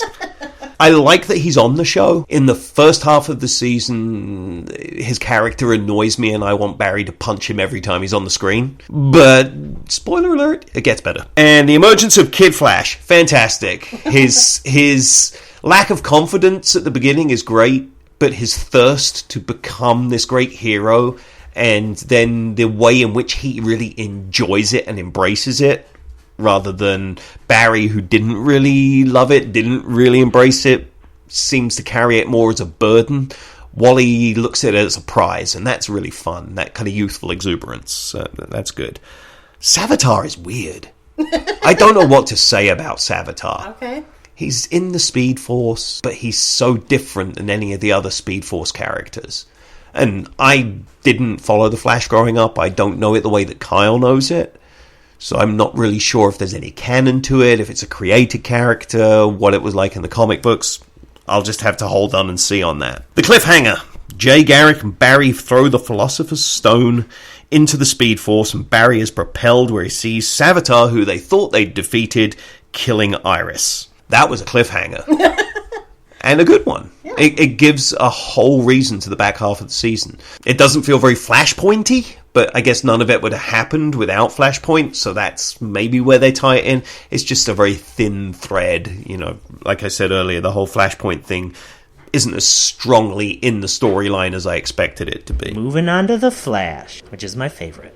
However, I was very leery at the start of this season with Flashpoint, because it's one of the reasons that the Fringe couldn't hold my attention. There were just different timelines and universes, and we're already dealing with that. With Supergirl's on Earth whatever, Earth 2. Supergirl's on Earth 38. Yeah, I'll remember that. And we already deal with the timeline in The Flash, so having what's happening in the alternate and Flashpoint in the reality and what's setting in is just...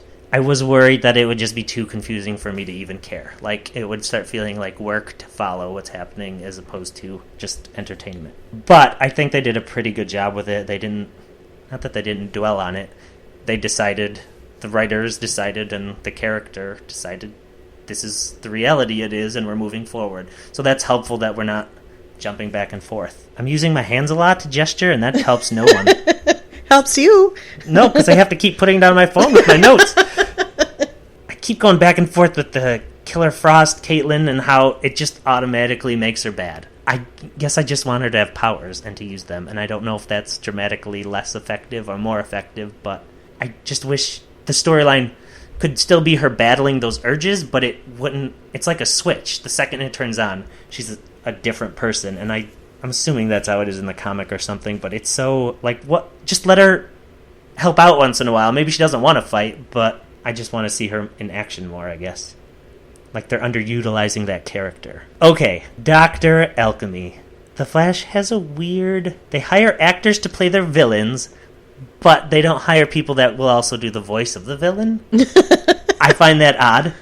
But they do get amazing people to do the voices. From Zoom, it's Tony Todd from, like, Candyman, so he knows how to sound scary and threatening. I almost question why isn't it Tony Todd, then, as the character, or why couldn't they find someone who could do both? I don't know. I feel like actors should be able to do that. So, with Alchemy, and I know part of it is, you don't know who it is, so that helps, but still, actors should be able to disguise their voice. Alchemy is Tobin Bell, another horror icon now because of Jigsaw, so he does sound scary, like he's a villain. So I was enjoying Alchemy. I was enjoying how they used Flashpoint in the storyline without it, like, confusing the storyline. And a way to get more metas since... Why are we still learning about metas 3 years after the incident? Except they did have one who was, like, poured in concrete or something, so that made sense for a delayed reveal. So yes, I am enjoying the Alchemy character.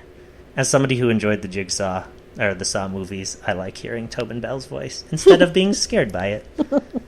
And I already mentioned Savitar. I'd like him as a villain, but I'm hoping it's like the last time a speedster is the main villain. I don't know how they would top Savitar without it feeling redundant and repetitive. Almost as redundant and repetitive as using both of those words.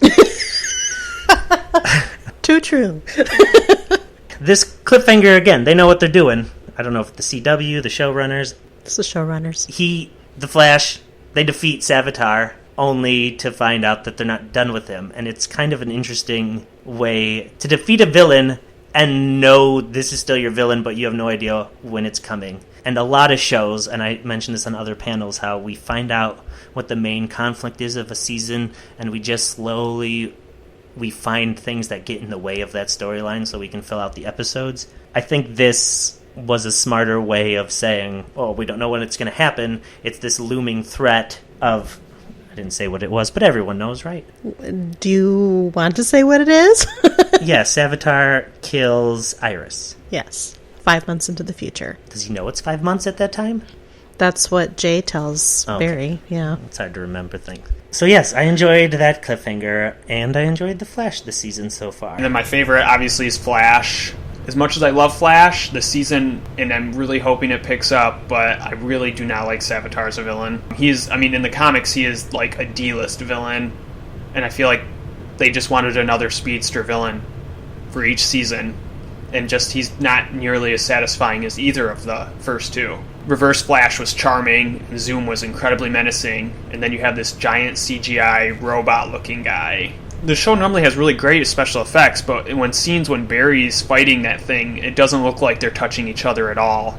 I mean, if you watch the Grodd episodes, it's completely different.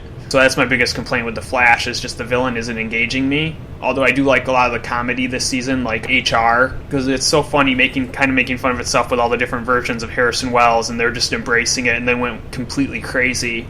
So I kind of actually hope we get a different HR, different Harrison Wells every single season, just because Tom Cavanaugh is such an amazing actor. I could watch him just be that character without Barry.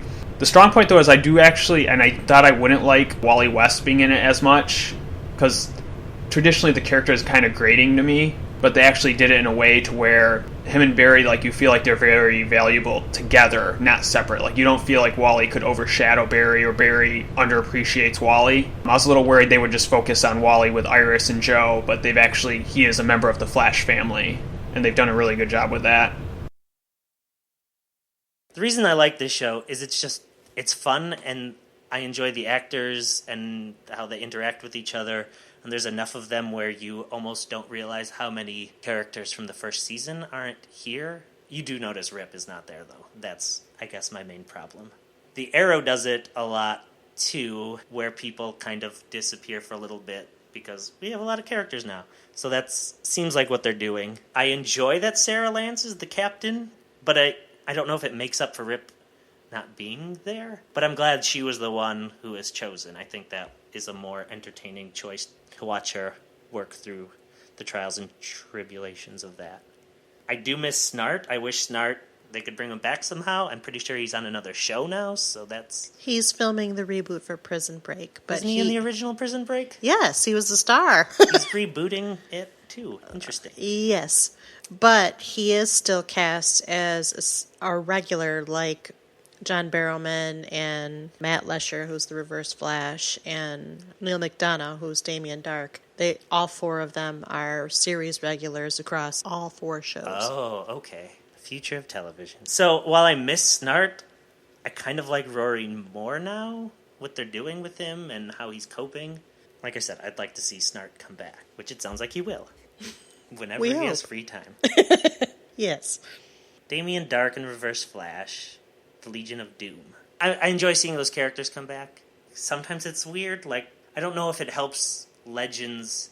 There's a balance of it finding its own show and what Legends is, especially with a cast.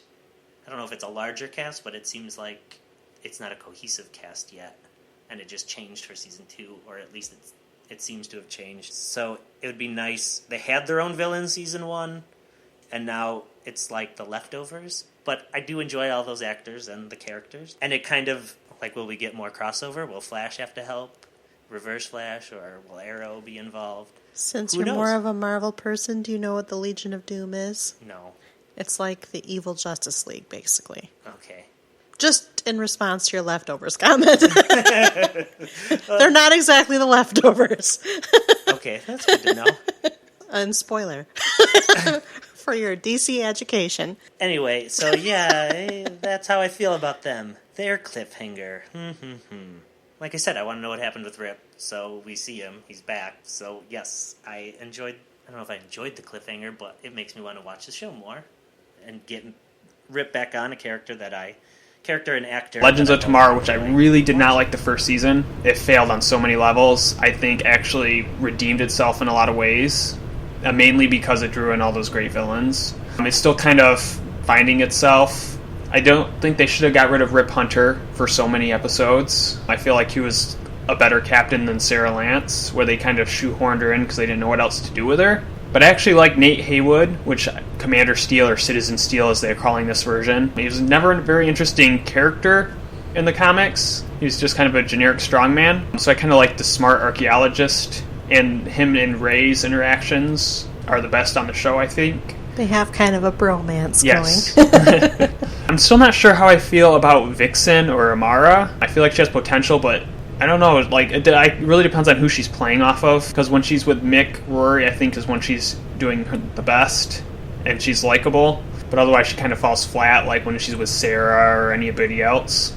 But I think, obviously, I already said is the biggest thing about the show is the villains this season. They brought back Reverse Flash, Malcolm Merlin, Damian Dark, and supposedly Captain Cold's coming back. So far, we've only seen him in hallucinations, but I'm really hoping he's out there somewhere. But that team is just amazing, and they're just so good together. Because you'd think it'll be almost overpowering, too many villains, like some of the George Clooney Batman, where they shove them all in there, and it's just terrible. But they all work together because they're all completely different personalities that play really well off each other, and that's the strong point. Plus, the show is having more fun in the time hopping aspects, which is like the whole potential of the show, which is what I thought we'd be getting in the first season, is like wacky misadventures in time. And then it was just so much, we'd be stuck in the same time period for like 3 or 4 episodes. It would lose some of the fun. Like the funnest episode last season was when they're in the West for one episode, and it was just kind of one, and then they moved on, and they really embraced that, and it's really working for the show. Legends of Tomorrow. Where is Rip Hunter? Where is my Rory playing the Doctor? I miss him. I understand. I mean, he was kind of like the audience surrogate a little bit in season 1, introducing us to this world and, getting our characters to form to be this great band of misfits. But I miss him. I miss his snark, and I wanted a little more of his story, but I don't know if there is any more to it, but I liked him as a character, and I feel his absence. I think Sarah's doing a great job of taking over as captain. That's a natural fit for her. I don't think it would have gone to anybody else, but I miss Rip Hunter. So hopefully he comes back. Dr. Stein, I like his daughter Lily. I know I mentioned that, but I like her. I think the actress who plays her is perfect. I feel like she's a natural fit as Martin Stein's daughter. Her mannerisms, her personality, the way she's written, I think she's just awesome. I know this happens a lot, like red herrings, they try to lead us in one direction, but no, it's not that. I like that we were almost led to believe that it's supposed to be like his new wife or girlfriend, or maybe Clarissa's dead and this is his second wife. I liked that it was his daughter. Very rarely does that happen. Usually if they're pointing us towards something, normally that's what it is. So I like that they kind of flipped it and now it's his daughter. I think that's really neat. And it's nice to see his character progression with that and wanting to keep his daughter and not wanting to go back and fix it, because he and Clarissa didn't have children in the original timeline. But the way he interacts with Jefferson Jackson, is so much fun to watch. It's like he has a surrogate son, and now that we get to see him interact with a legitimate daughter that is his and Clarissa's is just wonderful. So I hope that Lily sticks around. I didn't like Ray losing the Atom suit. It had to happen. I get that. But I didn't like him becoming a surrogate Captain Cold. That was just weird. I think that was, Rory's way of trying to give him a purpose again, since he didn't have any Dwarf Star alloy or whatever to make a new suit. And Rory was nice and gave him, his BFF's cold gun. But it was just a weird fit for that one episode where he used it. It was just, I'm like, no, Ray, go build yourself a suit with something else. It just doesn't work. So it's nice that he's kind of getting back to the Atom suit, making some upgrades because his suit was looking a little home ec. I'm glad he's back where he belongs. He's the Atom, and that's it. That's it. Steel. I like him. I like the actor. I remember watching him back in the early 2000s on What I Like About You. It was an Amanda Bynes show. Nick Zano. Yes. I liked him in that, and so it's kind of nice to see a familiar face. And it was kind of cool that his power is that he's steel. He's kind of, I don't know. It's different. It's different than everybody else's, and it's nice that it's not similar, but it's very different. I like that. Vixen. Is she the same Vixen that made an appearance on Arrow? Is she an earlier incarnation of Vixen? I don't know who she is. She has a different name than the Vixen that appeared on Arrow and that is in the cartoon. Okay. But is it the same actress? I think so. I'm not 100% sure. I blew through that part of Arrow very, very quickly, and so I do not have a clear recollection of the actress, who that was. But, I mean, I like her. I'm just very confused if Vixen is the same person or if it's a name that's passed down with the necklace. And we'll definitely talk about this, I think. But, in the cartoon and on Arrow, she is modern times, Yeah. And in Legends of Tomorrow, she's part of the Justice Society of America. Which is the Proto-Justice League, basically. Yeah. So. And that they didn't really stick around long, the JSA. I was expecting them to be a bigger part of this first half, and they really weren't. They were there for maybe an episode or two, and that was it. I feel like that was kind of a missed and lost opportunity, so hopefully they'll maybe come back to it at some point. It's kind of neat to see that is what the Justice League evolved from. And it was kind of fun seeing, you know, the old-timey superheroes, if you want to call them that. And I like that Steel is connected because his grandfather was almost like their quasi-leader a little bit. But I hope the JSA comes back in some forms. Yeah, I miss Snart. I know I kind of said that, sort of, as he's the only one who should be playing Captain Cold. I want to know where he is at. When is he coming back? Because he's the actor, Wentworth Miller. He's another series regular who has yet to really be around this particular time. So, which is partially because he's filming the Prison Break reboot, right? Which I understand out of necessity, but I hope they get like, so where has he been? Mm-hmm. What's happening? So the ghost wasn't satisfying to you? No, I mean, it was nice. It was nice to see, but it's not enough Captain Cold. I like my Captain Cold. He's snarky and I like it. Damien Dark is back. Woohoo! Allied with Reverse Flash. Yeah. Which that was kind of fun to see. And then, you know, I like Malcolm Merlyn too, so it was like, you know, the big triple threat of the big bads. But I'm kind of over Damien Dark. We already did that on Arrow. Did he have to come to Legends of Tomorrow? Did they not have a big bad and so they just like threw him in there? I don't know. We've played it. We've played the storyline. I'm ready for something. I mean, same thing with the Reverse Flash and with Malcolm Merlyn. So why are they there? They're the Legion of Doom. They are. It makes sense, but I don't know. Ask me at the end of the season if I like it any better. Jonah Hex. Love Jonah Hex. I really like the Wild West episode the best out of season 1. I like that we went back for season 2. Actor's awesome. Like I said, I don't know much about the comic book, so I don't really know a lot of Jonah Hex's story. But from my experience with it in this series, I really like him, and I'm happy that he was there. And I love the Roaring 20s, so that's always a win for me. Anything Roaring 20s related. One thing I forgot to put on this list was the recording from Future Barry. Yes, recording from Future Barry. And then he's like, don't trust me. Don't even trust me now because I went back and did this. But was it meant to be found in because this was aired in 2016. So was it meant to be found in 2016? Or is that meant to be found later? Like, you know, 2018 previous? Like, does Barry go back and do something again? Like, he didn't learn his lesson from Flashpoint? He doesn't put a timestamp on it, so we don't know what he's referring to. Or is it something that, you know, Barry 40 years from now, who sent the recording, is it something he recently did? We don't know. And, man, the plot thickens. I like this, though. I like that they're playing with past, present, and future, with Barry seeing the future. Legends is able to see the future. We get the message from Future Barry. The future newspaper changes when Iris is supposedly killed. I like that all three I'm going to call them time streams, but that's not right. I like that all three time streams are all playing together.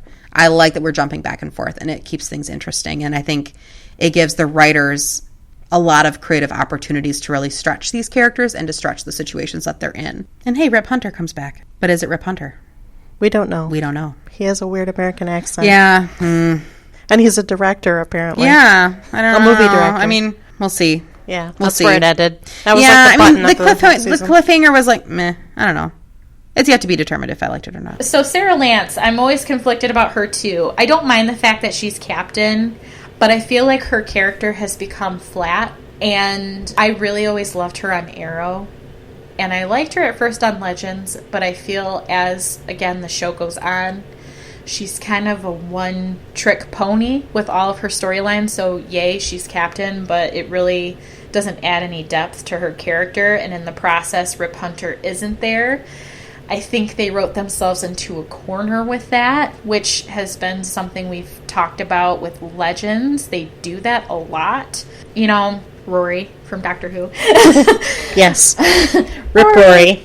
He hates that people always do that to him. Too bad. Sorry, Arthur Darvill.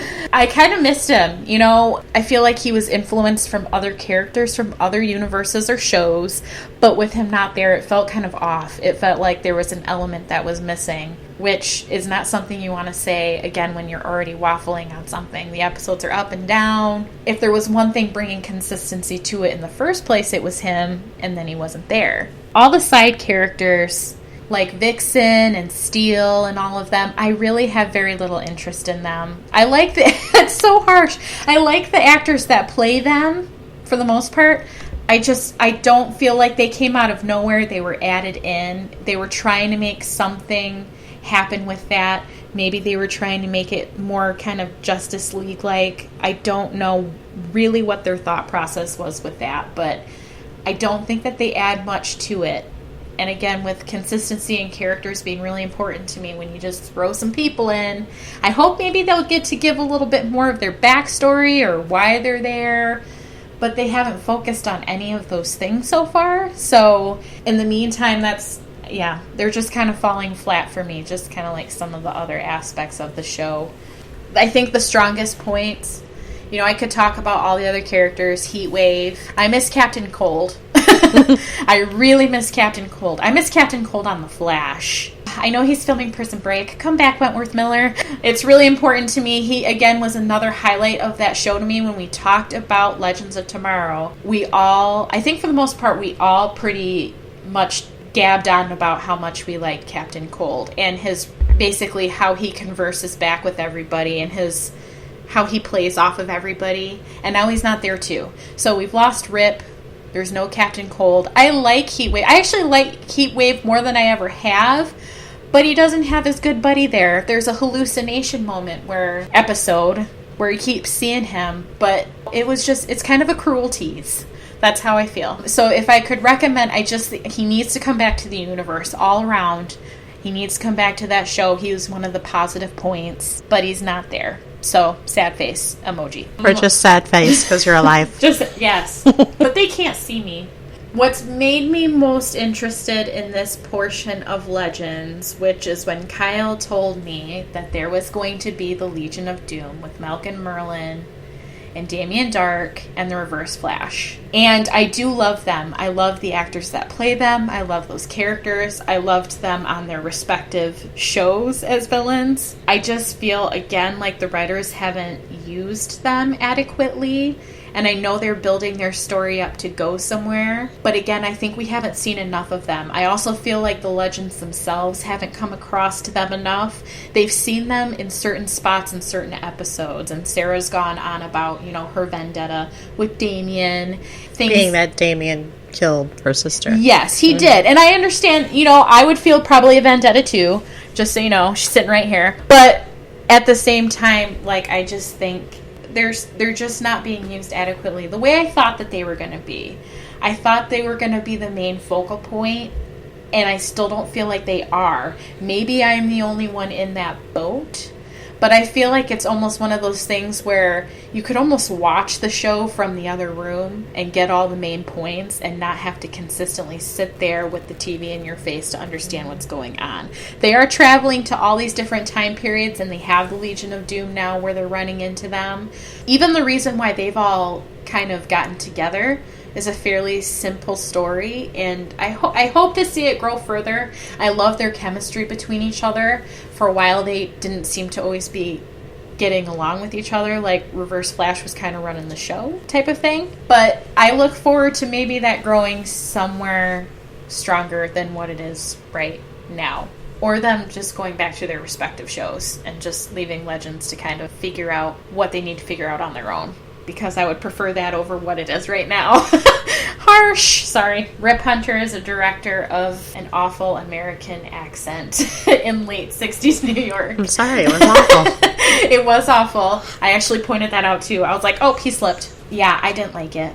I just didn't like it. And just for kind of all those same reasons that I've already touched on. It just, so many of the twists that they add in, it's fine to have twists, but they just need to make sense. And they need to be compelling enough. You don't want to, at the time you're watching it and you're like, okay, this is kind of okay, but then you get done watching it and you're like, why are they doing this?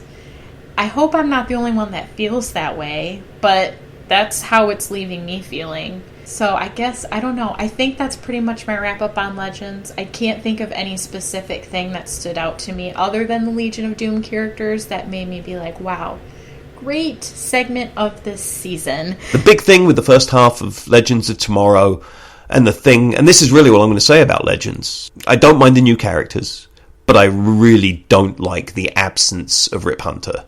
It feels like he leaves a massive hole. He was one of the best parts of Legends of Tomorrow, and I don't know why they've done this. I'm sure we'll see.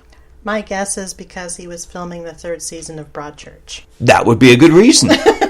That makes some sense, but bring back Rip Hunter. Okay. And that will probably help a lot with Legends of Tomorrow. Stay tuned. Cliffhanger on that one. The Canary trades the amulet for Martin's life, Dark, Thorn, and Merlin. Now that is something that's really cool about Legends first half, is Dark, Thorn, and Merlin. I like that triumvirate, and the nickname that they've been given is fun, and that's been pretty cool. I've enjoyed that. Her giving up the amulet, you can travel through time, so there's ways of dealing with that. It's not, they make it out to be this big scary thing, but they got a time ship. Deal with it.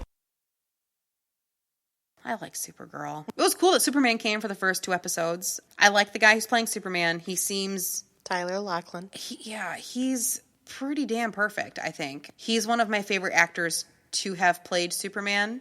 I liked him. I hope he comes back. I hope we see more of him than just Superman and Supergirl like just chatting like through their laptops and stuff. Like, that's cool, but it was neat that he came for a little cousin team up. That was neat. I like the female Luthors. Having the reveal that Mama Luthor is the head of Cadmus, I was not expecting. Again, I don't read the comic books, so I don't know if this is pulled from that or if this is totally new. It's new. New? Mm-hmm.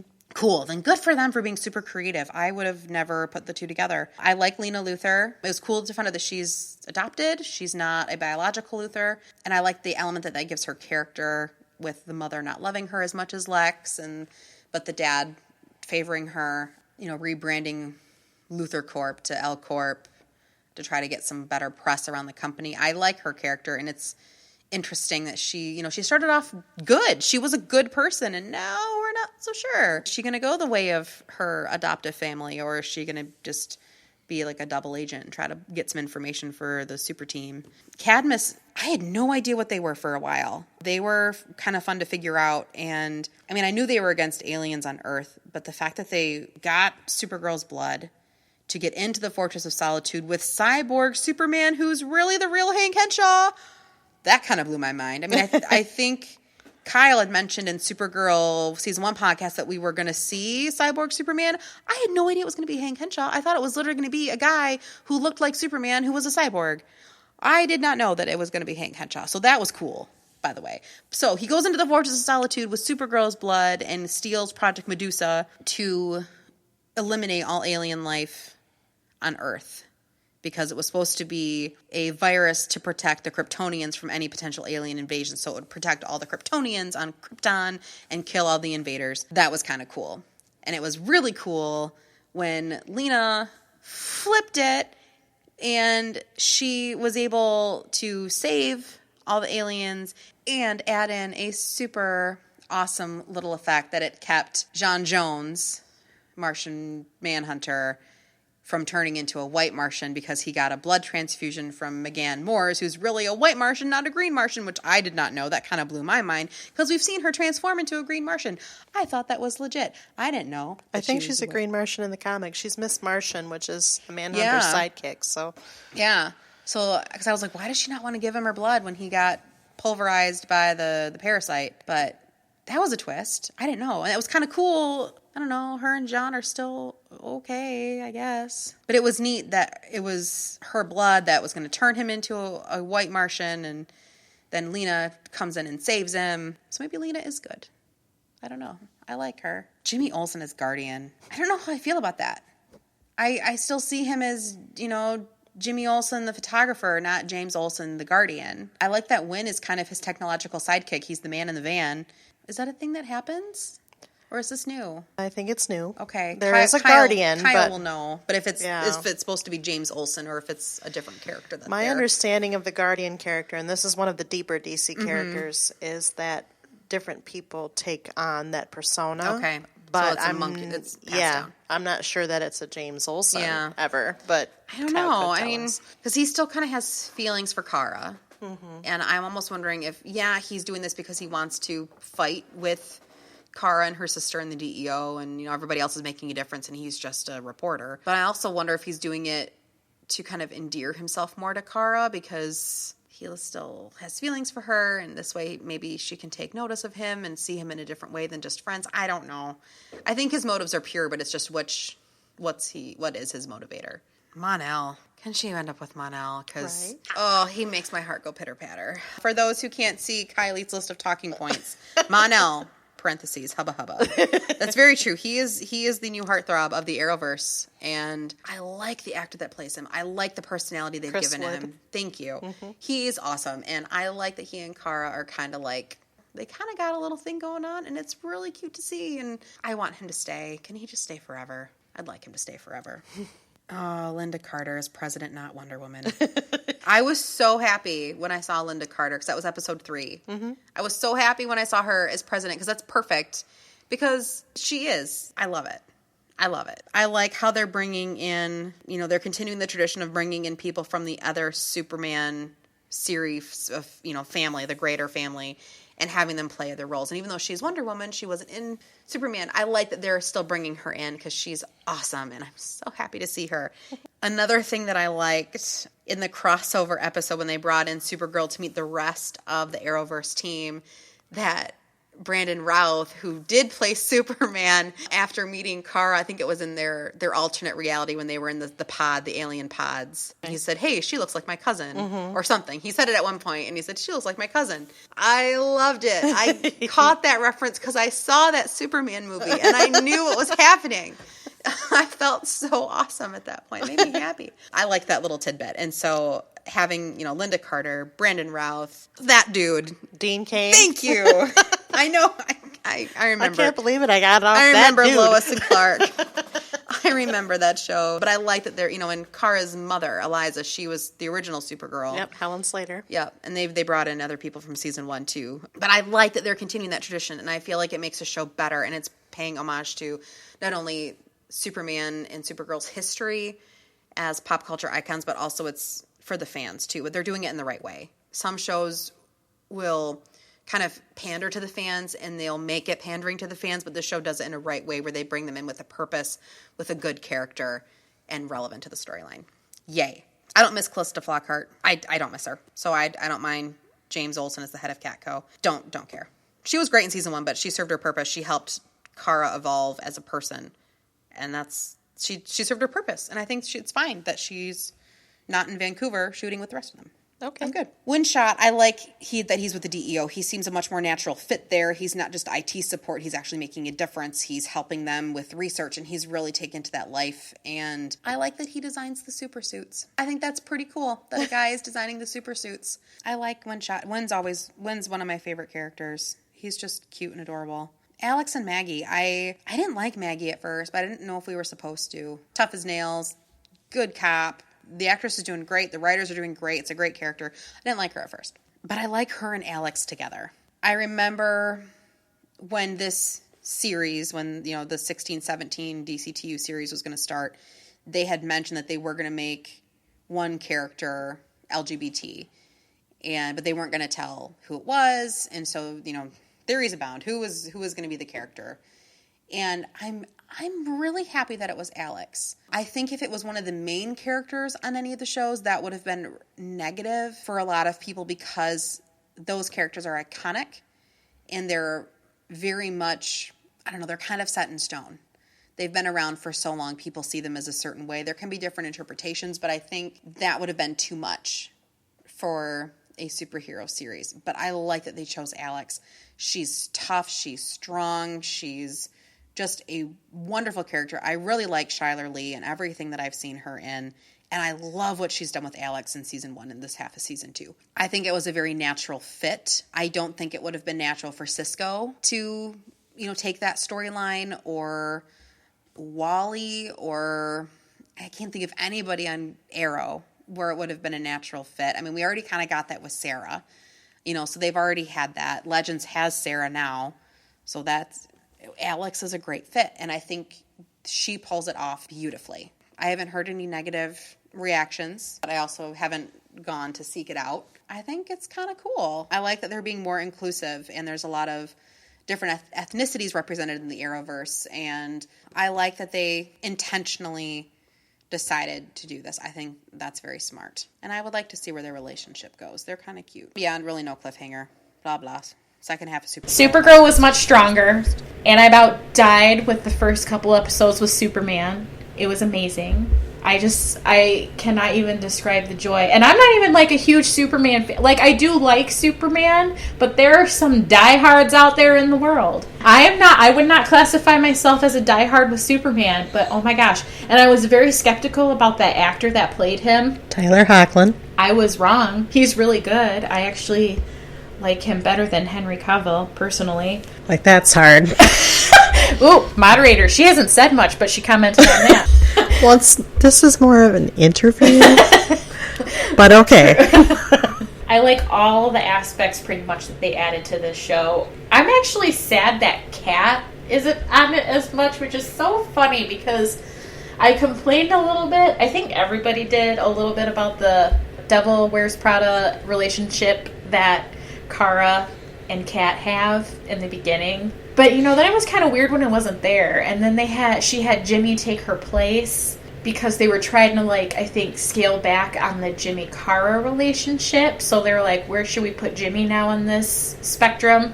We're going to put him in Kat's role. I didn't like him there. I feel like he needs to be more Jimmy-like. They've already gone loosely with his character, but how far does it need to go? Well, he's the Guardian. Well, yeah, true. He is the Guardian. He is the Guardian. That's okay.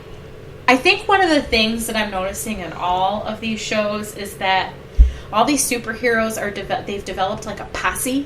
I feel like in some episodes that's okay to have. Sometimes there's too much of a posse going on. What drew me into Supergirl from the beginning, because at first I didn't immediately love Supergirl. It took me a while to get into it, but once I got into it, I was like very much into it. And I don't think she needs a posse. I think it's good to have those episodes where, you know, she's not perfect. She is Kryptonian, but she's not always flawless. She has moments where she needs help, but I don't think it needs to be frequently.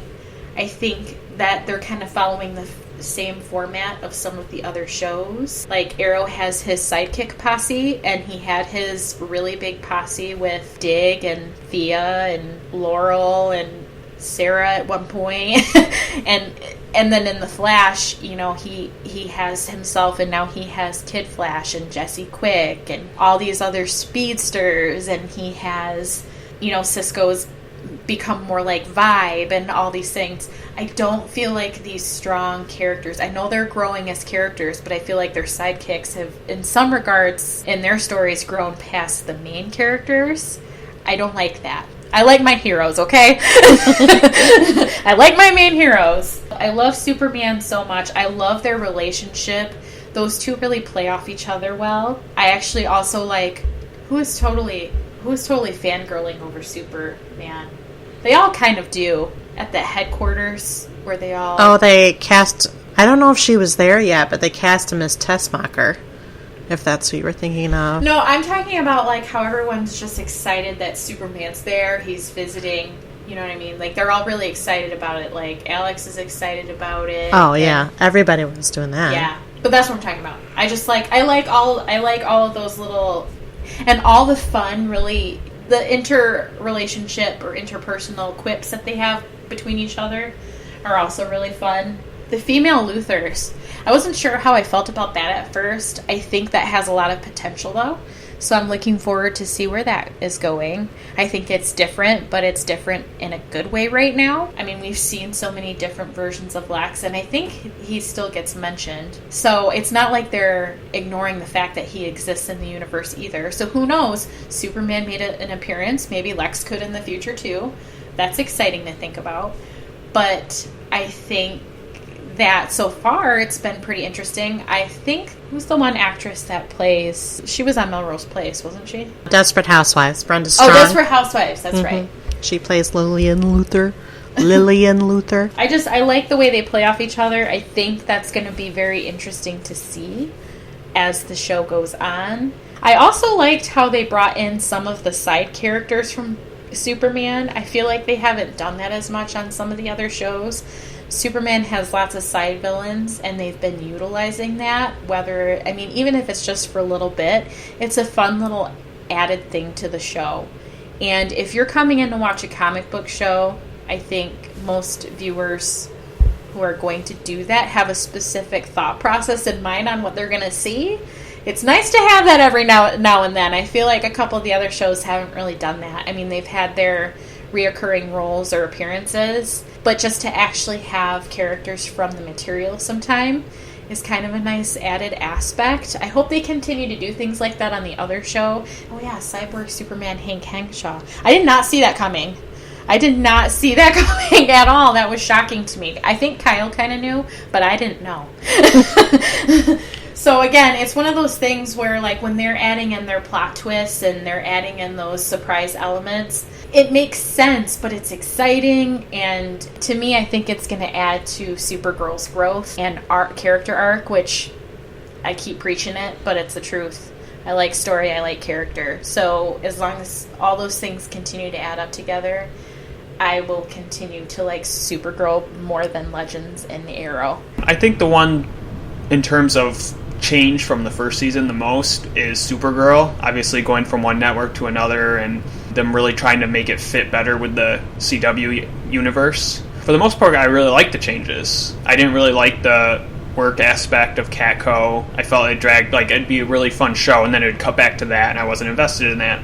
For the most part, they got rid of that. They made a lot of the villains more memorable. Well, and they obviously drawing from the Superman well, which was, like, amazing. I mean, I never thought they'd even be allowed to do that. I think the biggest complaint about Supergirl, though, is because I do really like this season a lot, and they are going a lot of good directions. I feel like they're trying to overutilize characters from last season that they should just get rid of. Mostly James Olsen. I don't feel like him becoming a superhero is necessary. I don't think it really... I actually feel like his subplot takes away from the momentum of the shows. They might build up on that. I mean, I did like his fight with Parasite briefly, but everything else I feel like is kind of a miss on that.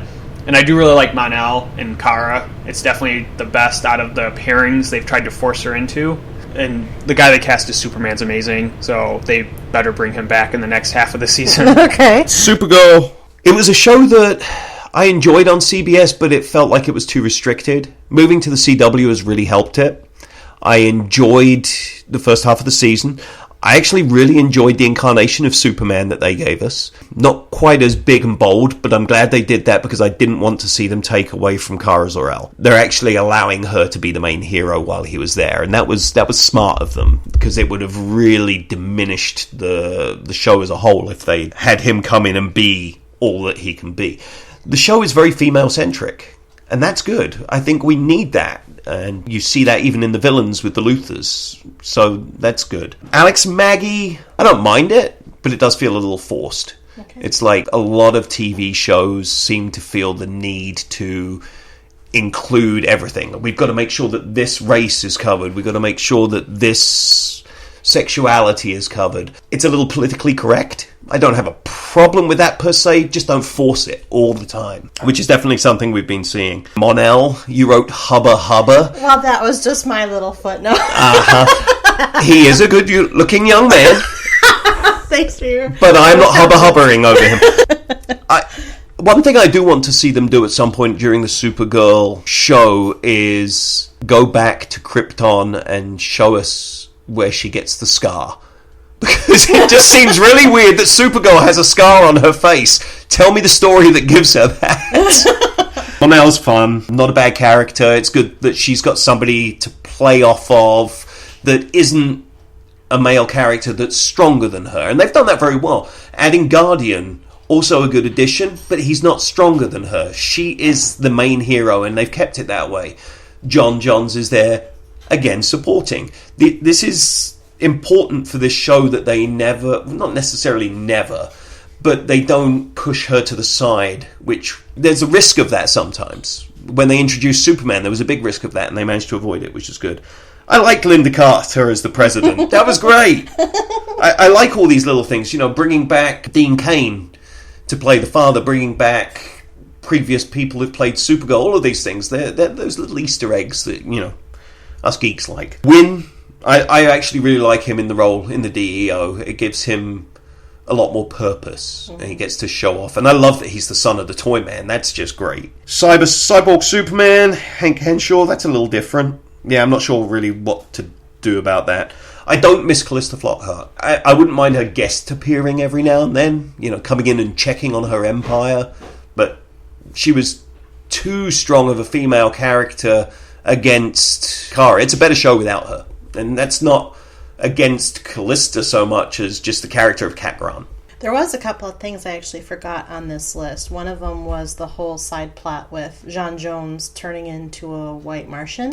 That was really interesting, and I love the struggle that he had to go through and the fact that his hatred overtook his compassion. I really found that to be very engaging storytelling and probably one of the better plot points of this season. Well, the first half of the season. And then there were a couple of one-offs where Superman villains were brought in, such as Parasite. They've done that.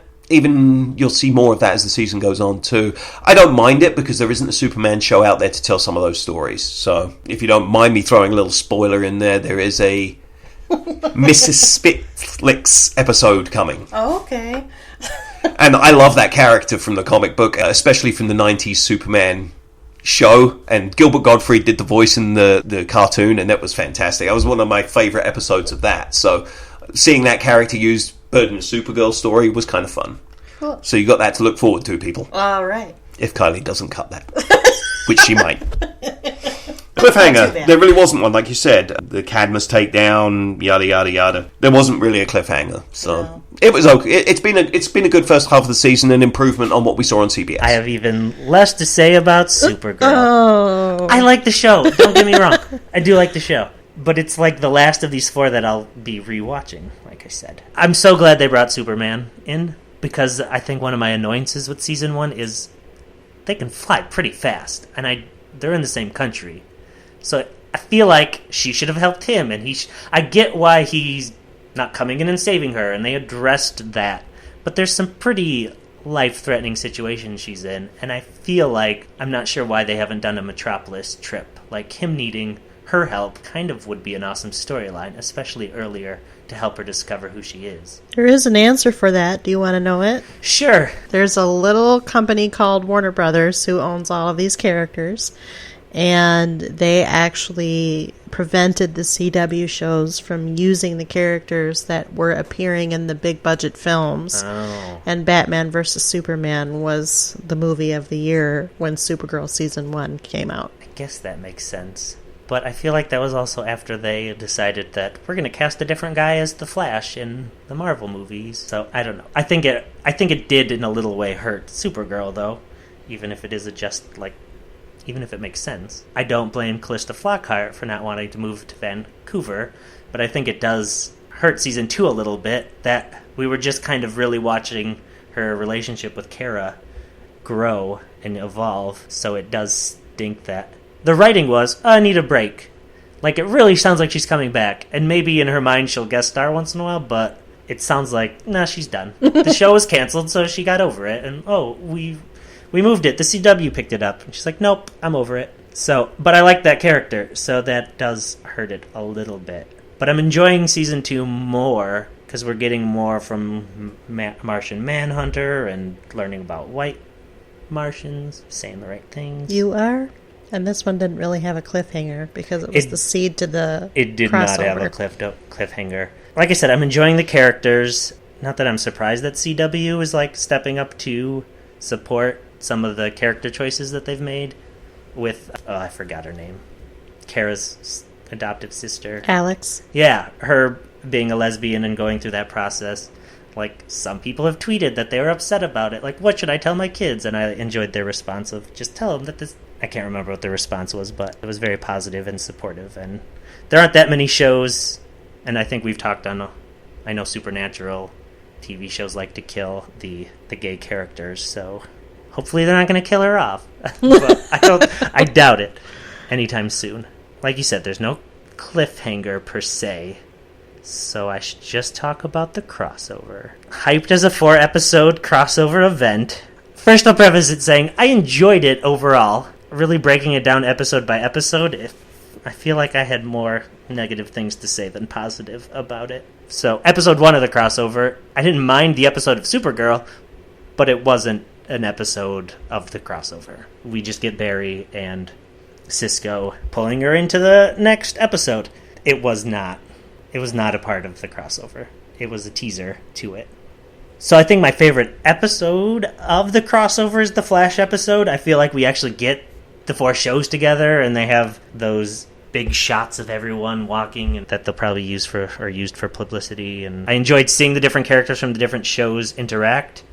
Supergirl does seem like an afterthought throughout the whole thing, and I kind of didn't get Arrow not trusting her. That was a little bit part of it. But that was a good episode that I really enjoyed, and then it went into the Arrow episode that just seemed like a break from the storyline. I was hoping for more cohesion of the 4-episode arc.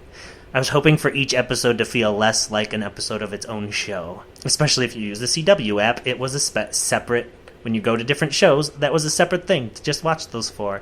I don't know. I don't know how good of a job they did with this arc. Since they already do such a good job of the Flash is in this city with Arrow and he can go to Supergirl. Like, those work, and the showrunner or runners talk to each other for them. But for this, it was just a little disjointed. But I think they did end relatively strong with the Legends episode. I didn't mind how it all ended, and they brought it all together. It was still an episode of Legends. It didn't feel that much a part of the 4-episode arc.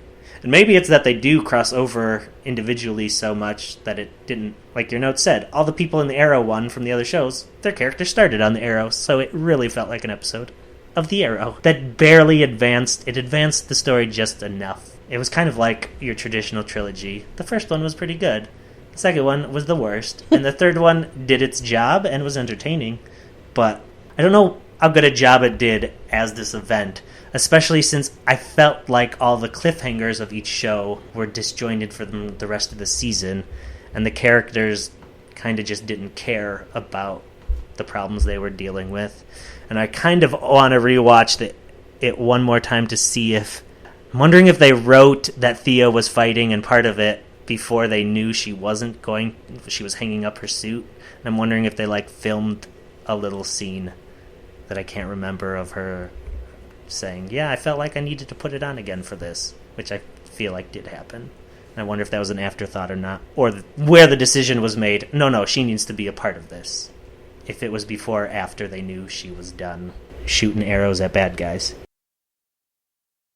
We'll touch on the crossover. Okay. In order. Okay. Supergirl really wasn't a part of it. At least not the episode under Supergirl. It was just that little final, tag-on scene. And I feel like that was kind of a missed opportunity. I know they needed to set it up somehow, but I feel like just attaching a 2-minute scene with Barry and Cisco onto the end of Supergirl almost did it an injustice. I really hope that the next time they have their 4-way crossover, I really hope they make it a true 4-way crossover and have the whole episode, or at least a half of an episode of Supergirl started. I know it's kind of difficult because Supergirl airs first on Monday nights, at least at the time of this recording.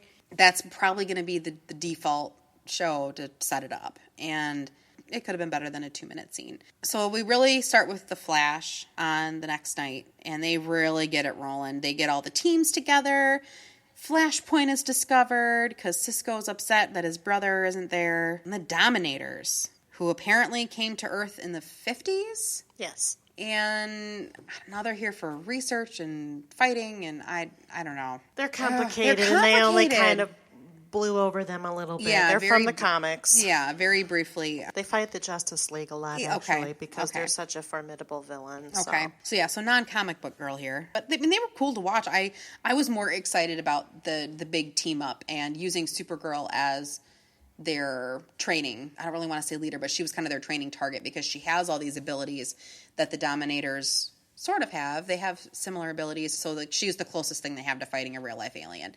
And I liked that. I liked that she was tough on everybody, and even Oliver was like, don't hold back, especially on me. And she's like, okay, fine, I won't hold back on you. I liked seeing everybody together. That's always my favorite part of these crossovers, and that's why they do them, because the audience loves them, and they will probably continue to do them once or twice a season for as long as these shows go. I like that this is the 3.5, 3.25, whatever series of episodes where we found out just the ripple effects of Flashpoint. Because like I had said earlier, we didn't really get that massive effect. And I like that we're starting to see the ripples now.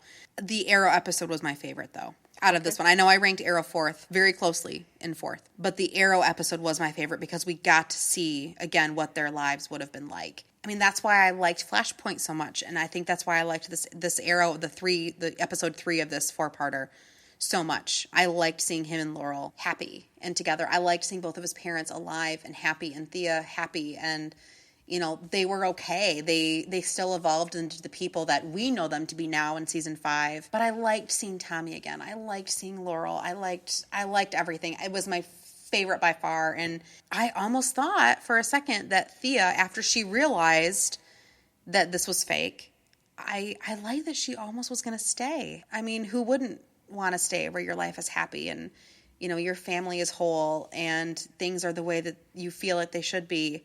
Who wouldn't choose that? And I liked that Oliver was okay with her staying if that's what she wanted, because he wants her to be happy. And that for me was just a real heartwarming moment. And it was nice to see the two of them have that together.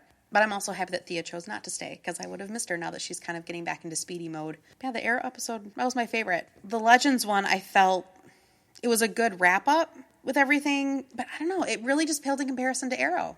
And that's what I remember most about the invasion. Oh, I am annoyed that Flashpoint didn't affect the other shows as much as they hyped. Well, I mean, the Flash and Legends of Tomorrow, which was the real crossover, were great. Everyone was in it, everyone was playing off each other, and it was fun. They shouldn't have advertised it as a 4-way crossover, I don't think, because the episode of Supergirl where Barry and Cisco show up on, they had already finished filming that episode, so they could only add a tag.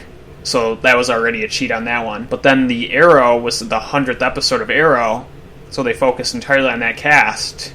The aliens and everybody were almost incidental to it. It wasn't this huge mega event that was supposed to be, which I understand. It's their 100th episode. They don't want to take away from that achievement, but I don't know. They should have incorporated Barry and them a little bit better if that's how they were going to advertise it. But otherwise, it was great just to see essentially what the Justice League is in this world, especially a lot of the darkness on Arrow. It was Stephen Amell being fun and having fun with it again. I think that's actually some of the funnest part of that is when you get Dig and all the super serious characters in a room with it, Supergirl flying, and they're all just kind of 4 years ago we were just shooting people with arrows. What happened?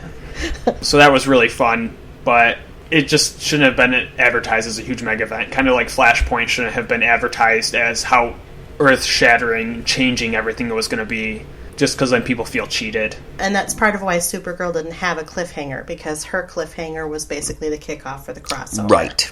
Which the crossover in that was about 30 seconds at the end of it. The Supergirl episode was just a normal Supergirl episode with a little crossover at the end. Mm-hmm. And I did enjoy the crossover at the end. That kind of made the little hair stand up. That was fun. Mm-hmm. The Flash episode was probably the strongest of the 4. The Arrow episode was very disappointing.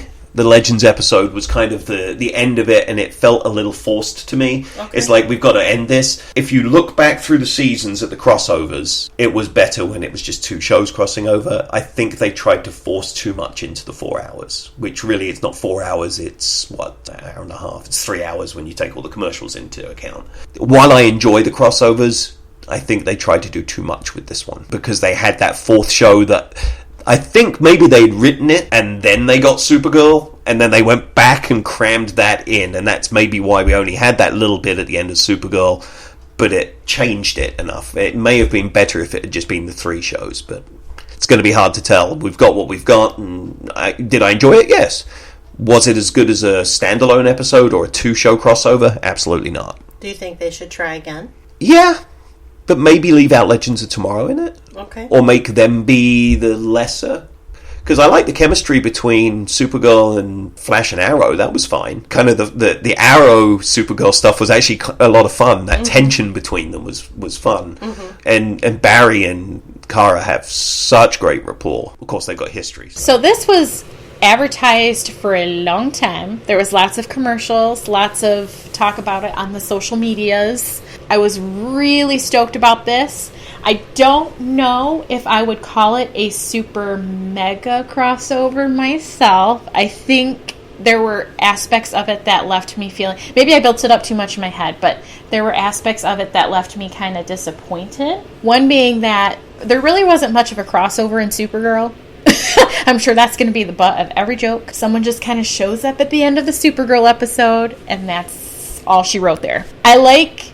And maybe this couldn't be because I favor the Flash, but I like how he was at the center of all of it and everyone was coming to help him. I liked how there was the super big battle scene and everybody was using their abilities with each other. It was kind of like watching the Avengers. Marvel reference. By the way, I'm an equal opportunist with DC and Marvel. I was going to say, or the Justice League. Yes, the Justice League. But minus a couple important people. On screen, of what we've seen on screen in the cinematic universe, that's what it felt like. It felt like you were watching that. But yes, with all of the DC characters, I thought they did a really good job, especially on a TV show budget. They did a really good job of having those characters' abilities play off of each other, fighting, and all of that fun stuff. The battle, I think, took up a good chunk of that last episode, did it not? I think it did. It was in the Legends episode. Yeah. That's fine. It was definitely well worth it. The 100th episode of Arrow, that was part of the big crossover, but I feel like it was still really more of an Arrow episode for the most part. It really wasn't that much of a crossover, unfortunately. Well, the characters who so-called crossed over all originated on that show. That's true. But still, that's kind of that's not what I was expecting because of the way that it was advertised. So it was really more of a nod to the history of Arrow, which is okay. I was kind of a little disappointed in the 100th episode. It was a lot of flashbacks, a lot of what would have been if things were different type of thing. I don't know. It left me with a feeling of wanting more. And it's still, and even though all those characters they pretty much, well, except for Supergirl, they all kind of originated or tied in with Arrow at some point. It still, to me, didn't have its place there. It felt like maybe it should have been its own episode in a different part of the season or a different season altogether, and probably not in what is classified as a super mega crossover 4-part series. But I still liked aspects of that episode. It didn't feel like it melded well with the rest of what was going on with that storyline. What I've asked everybody to do is to think now about the other panelists, myself included, and how each of us would rank the shows from favorite to least favorite. You don't necessarily have to go into a big justification, but you can talk about why if you want. Kylie, Hillary, Kyle, and Kristen will all vote The Flash number 1. Because it is the number one. Talking about. I don't know what Nick will do because we haven't had any discussions, so he seems to be a reasonable fellow. I know he's not going to say Legends of Tomorrow is number 1. He will probably go with The Flash too, because it really is. It's just the best of the shows. It has the right balance of comedy, of drama, of storytelling, and the chemistry in that cast is far superior to any of the others. Just from our discussions, I would say that everyone's going to be pretty much in the same place that I am. I would be surprised if anybody rates Legends above Flash, Arrow. I could see Supergirl maybe falling to 4th for some of you, but I wouldn't say specifically anybody. It could just be a...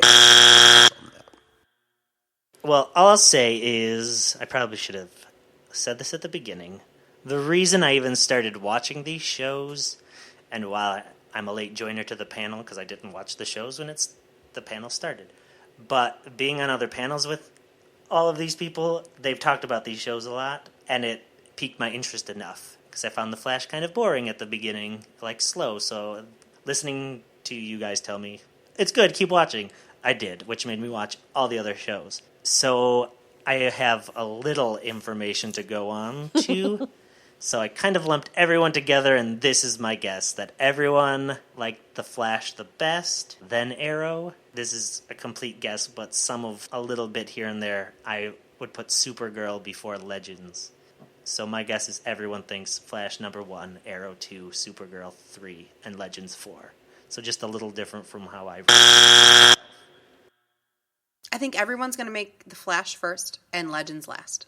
And then I think Arrow is probably going to be a close second for a lot of people. And I think Supergirl's going to be third because I know that's where a lot of people left it previously. And I feel like I might be the outlier where I've switched mine pretty drastically. I think everybody else is still going to think Flash, Arrow, Supergirl, Legends of Tomorrow. First, I'll start with my wife, just because I know for a fact she would pick Flash first. Well, yeah. It would be an interesting competition to pit the Flash against Captain America anything, but yes. So then Flash, Supergirl, because I know she really likes Supergirl, Normally, I think the third one would be Arrow, but I feel like she also loves the villains as much as I do.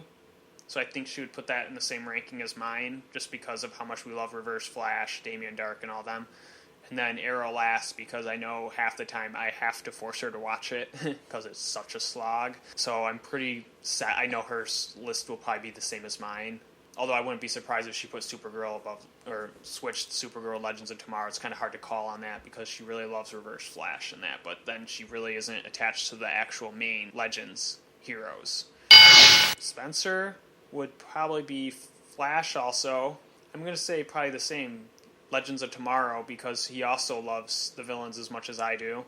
But the last two, I feel like he would still go Arrow above Supergirl. Yeah, I'm going to say Arrow above Supergirl. Although I'm probably going to regret that, because he does love Superman. I say nothing. I'm not giving you any hints. So Kristen, I think, would be Flash, Supergirl, probably Arrow, and Legends of Tomorrow last. I'm just basing this off of people's dislikes of the first Legends of Tomorrow season. So I don't know if this season would redeem itself in her eyes or not. And for you, I think I would probably definitely put Legends of Tomorrow last too. I'll say Flash, Supergirl, Arrow, and Legends of Tomorrow. Oh, Nick, sorry. I know. It's hard to remember he's on the panel, because this is what he's starting with. Okay, I'll start his also with Flash, just to keep it all the same all around. I feel like we're all pretty like-minded people for the most part. I think he would also put... I think he would put Supergirl second too. I feel like he'd be a big Superman fan, and he'd appreciate that. And then probably Arrow and Legends of Tomorrow. So, just going based off of what they've talked about before and what I know of what's happening in the season so far, I think that Kylie and Kristen are going to be thinking very similarly to the way that I think. Kylie and I usually think kind of similarly to each other. Anyway, I mean, we are a family, but... Stupid genetics. Genetics! But yes, I'm pretty sure that... Even Kristen, too. We're not genetically related, but I think she thinks similarly in most regards to the way that we do. So I think that Kylie and Kristen would probably both think The Flash is the best. Supergirl is kind of in its second place. I don't know. Maybe Kylie thinks that Legends and Arrow is kind of tied in ways, but for different reasons. She loves herself some Amel. Hearts. But Legion of Doom, on the other hand, I would think that you would feel the same way about that. But either way, they're hearts. No. Okay. Just that it's a good positive aspect, and that's. But I still think you would put them at the bottom rung. I just know you would. I'm pretty sure that Kyle actually feels pretty similarly to that, just because we watch them together. I know he still thinks The Flash. I know he's probably going to really complain about the season of The Flash, but I'm pretty certain that it's still his favorite. He's still excited to watch it. He still loves it. He definitely has his gripes, but overall, he still likes The Flash the best. And I know he still loves Supergirl. He loves Martian Manhunter. I know he liked the addition of Superman. There might be a couple of those plot points. I think one of the things I didn't touch on was, like, with Supergirl, again, following, they're weighing heavily on some of the side characters sometimes, like Alex. I don't mind where they've taken her storyline in the sense that she's now come out as a character, and that's been the bulk of her storyline this segment. But I feel, and I know he does too, that maybe was a little bit forced because they needed somewhere to go with her character. And also they're doing that a lot on different shows, which is good. It's good to put that out there because, believe, we're open-minded people. But it's kind of becoming like one of those things that it's just another anecdote that you see on a lot of different series. So that might be something that he might say as a negative aspect. We did not compare notes beforehand. Good job. We did not. But I know he also likes, maybe he would see Supergirl and Legends as more of a tie. I could see that too, because he loves those characters. He loves the Reverse Flash. I know that there's a lot of parts of Legends that he does like. I know he still sees its flaws too, and he's probably going to see some of the same flaws that I did, just maybe be more articulate about it. But I think that's where he's at, and I know that he would probably right now feel that Arrow is at the bottom too. It's disappointing. I always feel bad. I literally cringe every time I say that. It's sad. Spencer and Nick, those boys, I don't really know. I want to say that the Flash is still everybody's favorite, hands down. I don't know. Spencer's hard because Spencer, you're hard. Spence. I'm going to do it because I know Kristen did. I know Kristen did, and technically I think I started that. You're taking credit for it? I am taking credit for it. Sorry. I'm sorry. Oh, I mean, boy. he picks on everybody. It's fair share. So he's an equal opportunity instigator. That's right. Equal opportunity. Because, I know he really likes Arrow. I don't know how he would feel about this. I know that maybe he would think there are some negative aspects in kind of what I said too, but I don't know if it's enough to bump it down to the bottom for him. But I also know he's a really big Superman fan, and Superman was in it. I don't know. I feel, gosh, it's so hard. I mean, I think I just said generically The Flash and then Arrow and Supergirl and then Legends last, but I don't think that's even necessarily true. He's probably wavering on all of them, or maybe he put Supergirl last. I don't really know with Spencer. He can be a wild card sometimes, but kind of in that generic order. I don't know. And Nick, I'm not really sure what Nick would think. I still think he would think the Flash is the best. I know he's kind of alluded to the fact he thinks that Supergirl sometimes has flaws. So maybe he would put Supergirl and Arrow towards the bottom and Legends above those. Maybe he thinks that the up and down storylines is not as bad as some of the things that bother him about Supergirl. I don't know. So I would think the Flash, Legends, Supergirl, and Arrow in that relative order from best to worst for Nick.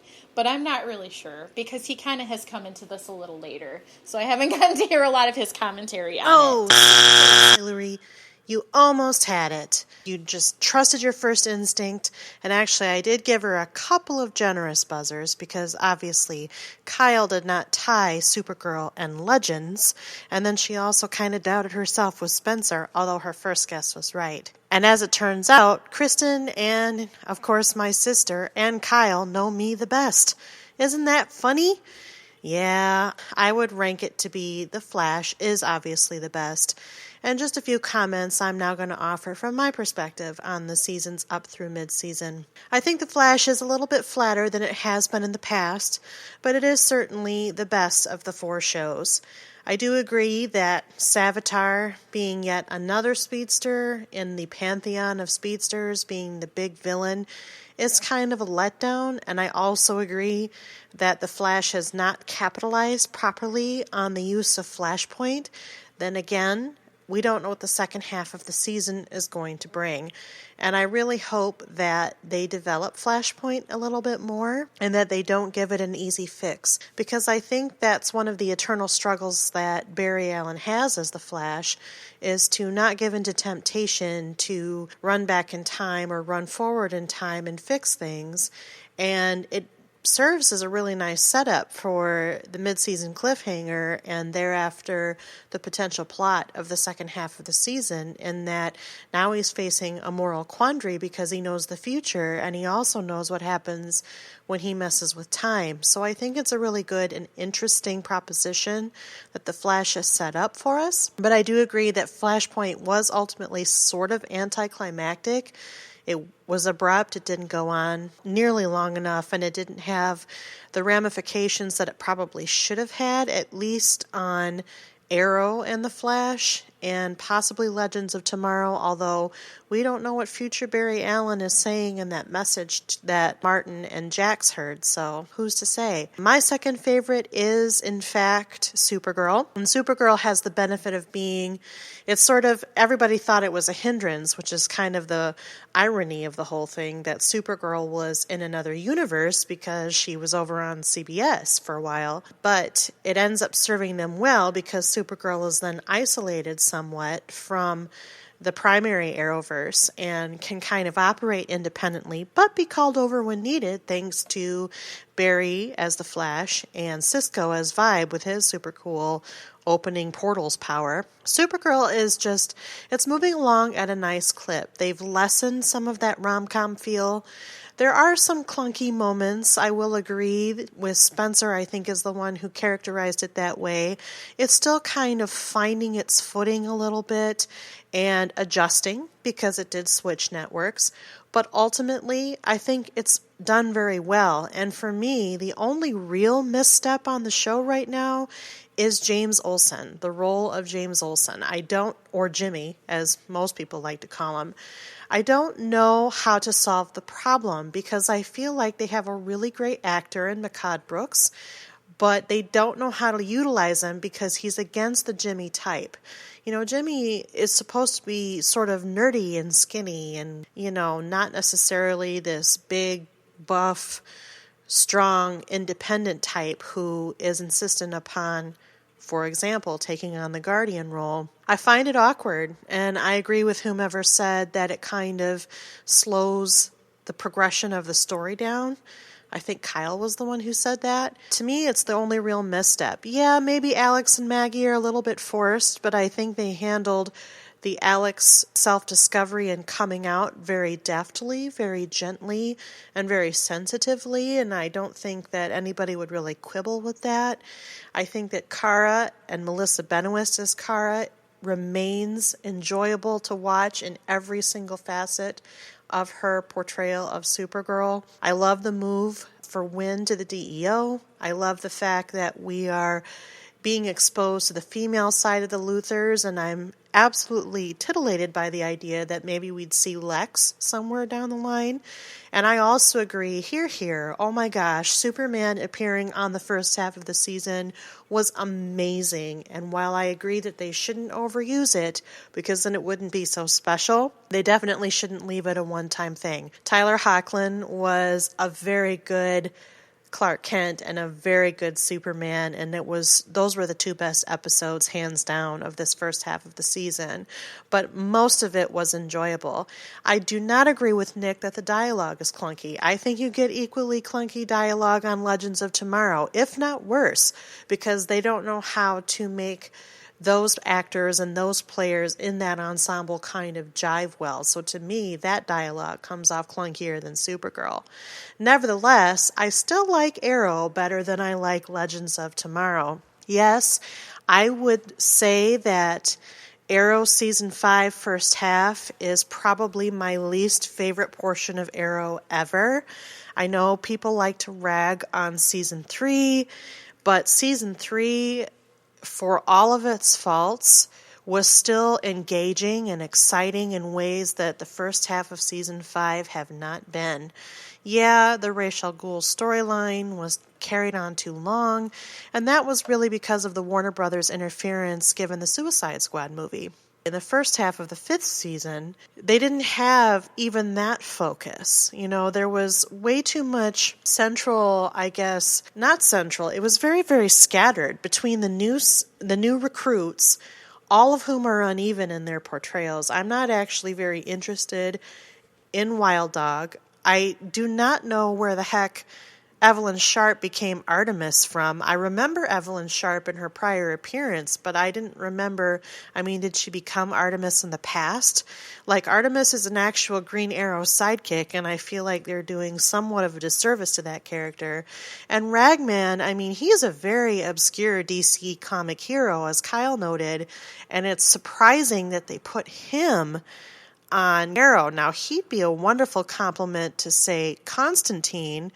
And really, I'm hoping we see more Constantine. I don't know why we went that direction, but maybe they decided they still needed some black magic element because they introduced that in Season 4. Nevertheless, the lack of Laurel, the fact that we have this sort of rejiggering, as Kyle is calling it, it was a misstep to kill off Laurel, and I think they're realizing that, as evidenced by the cliffhanger, but I don't know what they're going to do with that, and I have not watched beyond mid-season because that's kind of how we operate around here at CPU. I don't know what they're going to do with that, but I do know that the tempo of the first half of Season 5 was very, very slow, and it was very disengaging, and if it weren't for the fact that I love Stephen Amell so much, everybody's pointed it out, I would not probably be as hip to Arrow as I am.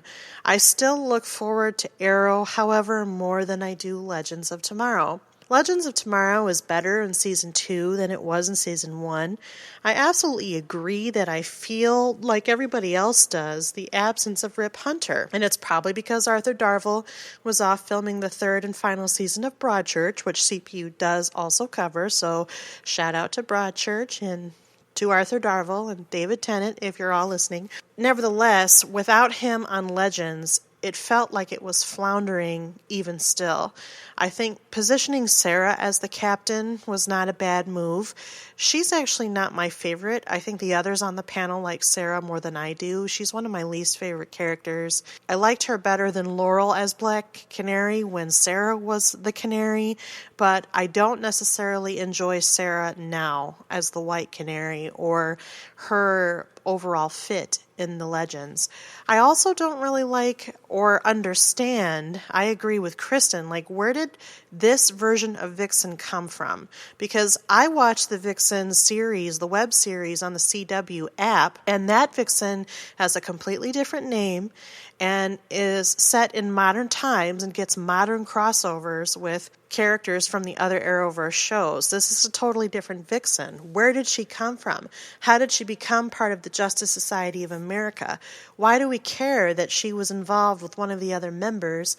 And even just her glomming on and jumping into this whole time ship situation, that feels incredibly forced and is the most forced portion of any of the forced things that I've mentioned, including the 2 things on Supergirl. I don't understand that. I do think that Mick Rory, played by Dominic Purcell on Legends, ends up being the most charismatic character, but I'm also really enjoying Steel. I don't actually like Commander Steel too much as a DC comic character because he is kind of a generic strongman, as Kyle said, but Nick Zano playing Steel, or Citizen Steel, or Commander Steel, or whatever he's going by, actually, he's kind of fun to watch, and he does have a really funny rapport with Brandon Routh. I still like Brandon Routh. I don't know why we had this time of him being without his suit. I thought that was wasted time, ultimately, and really just served to drag the story. And that's kind of what happened for me with Legends. Yeah, they had some wacky misadventures through time. The Jonah Hex episode is fun. I do enjoy the Legion of Doom. I just think they've been underutilized so far, so it's hard for me to get super excited about the appearances of Damien Dark, Reverse Flash, and even Merlin at the end, when first of all I'm waiting for Captain Cold to arrive because he was my favorite character and he's not even on there because Wentworth Miller's off filming the Prison Break reboot. Okay. We still don't know really what the Legion of Doom is all about right now, or what they're trying to achieve with the Spear of Destiny other than ultimate power, which is kind of okay, blah, blah, blah, comic books, you know.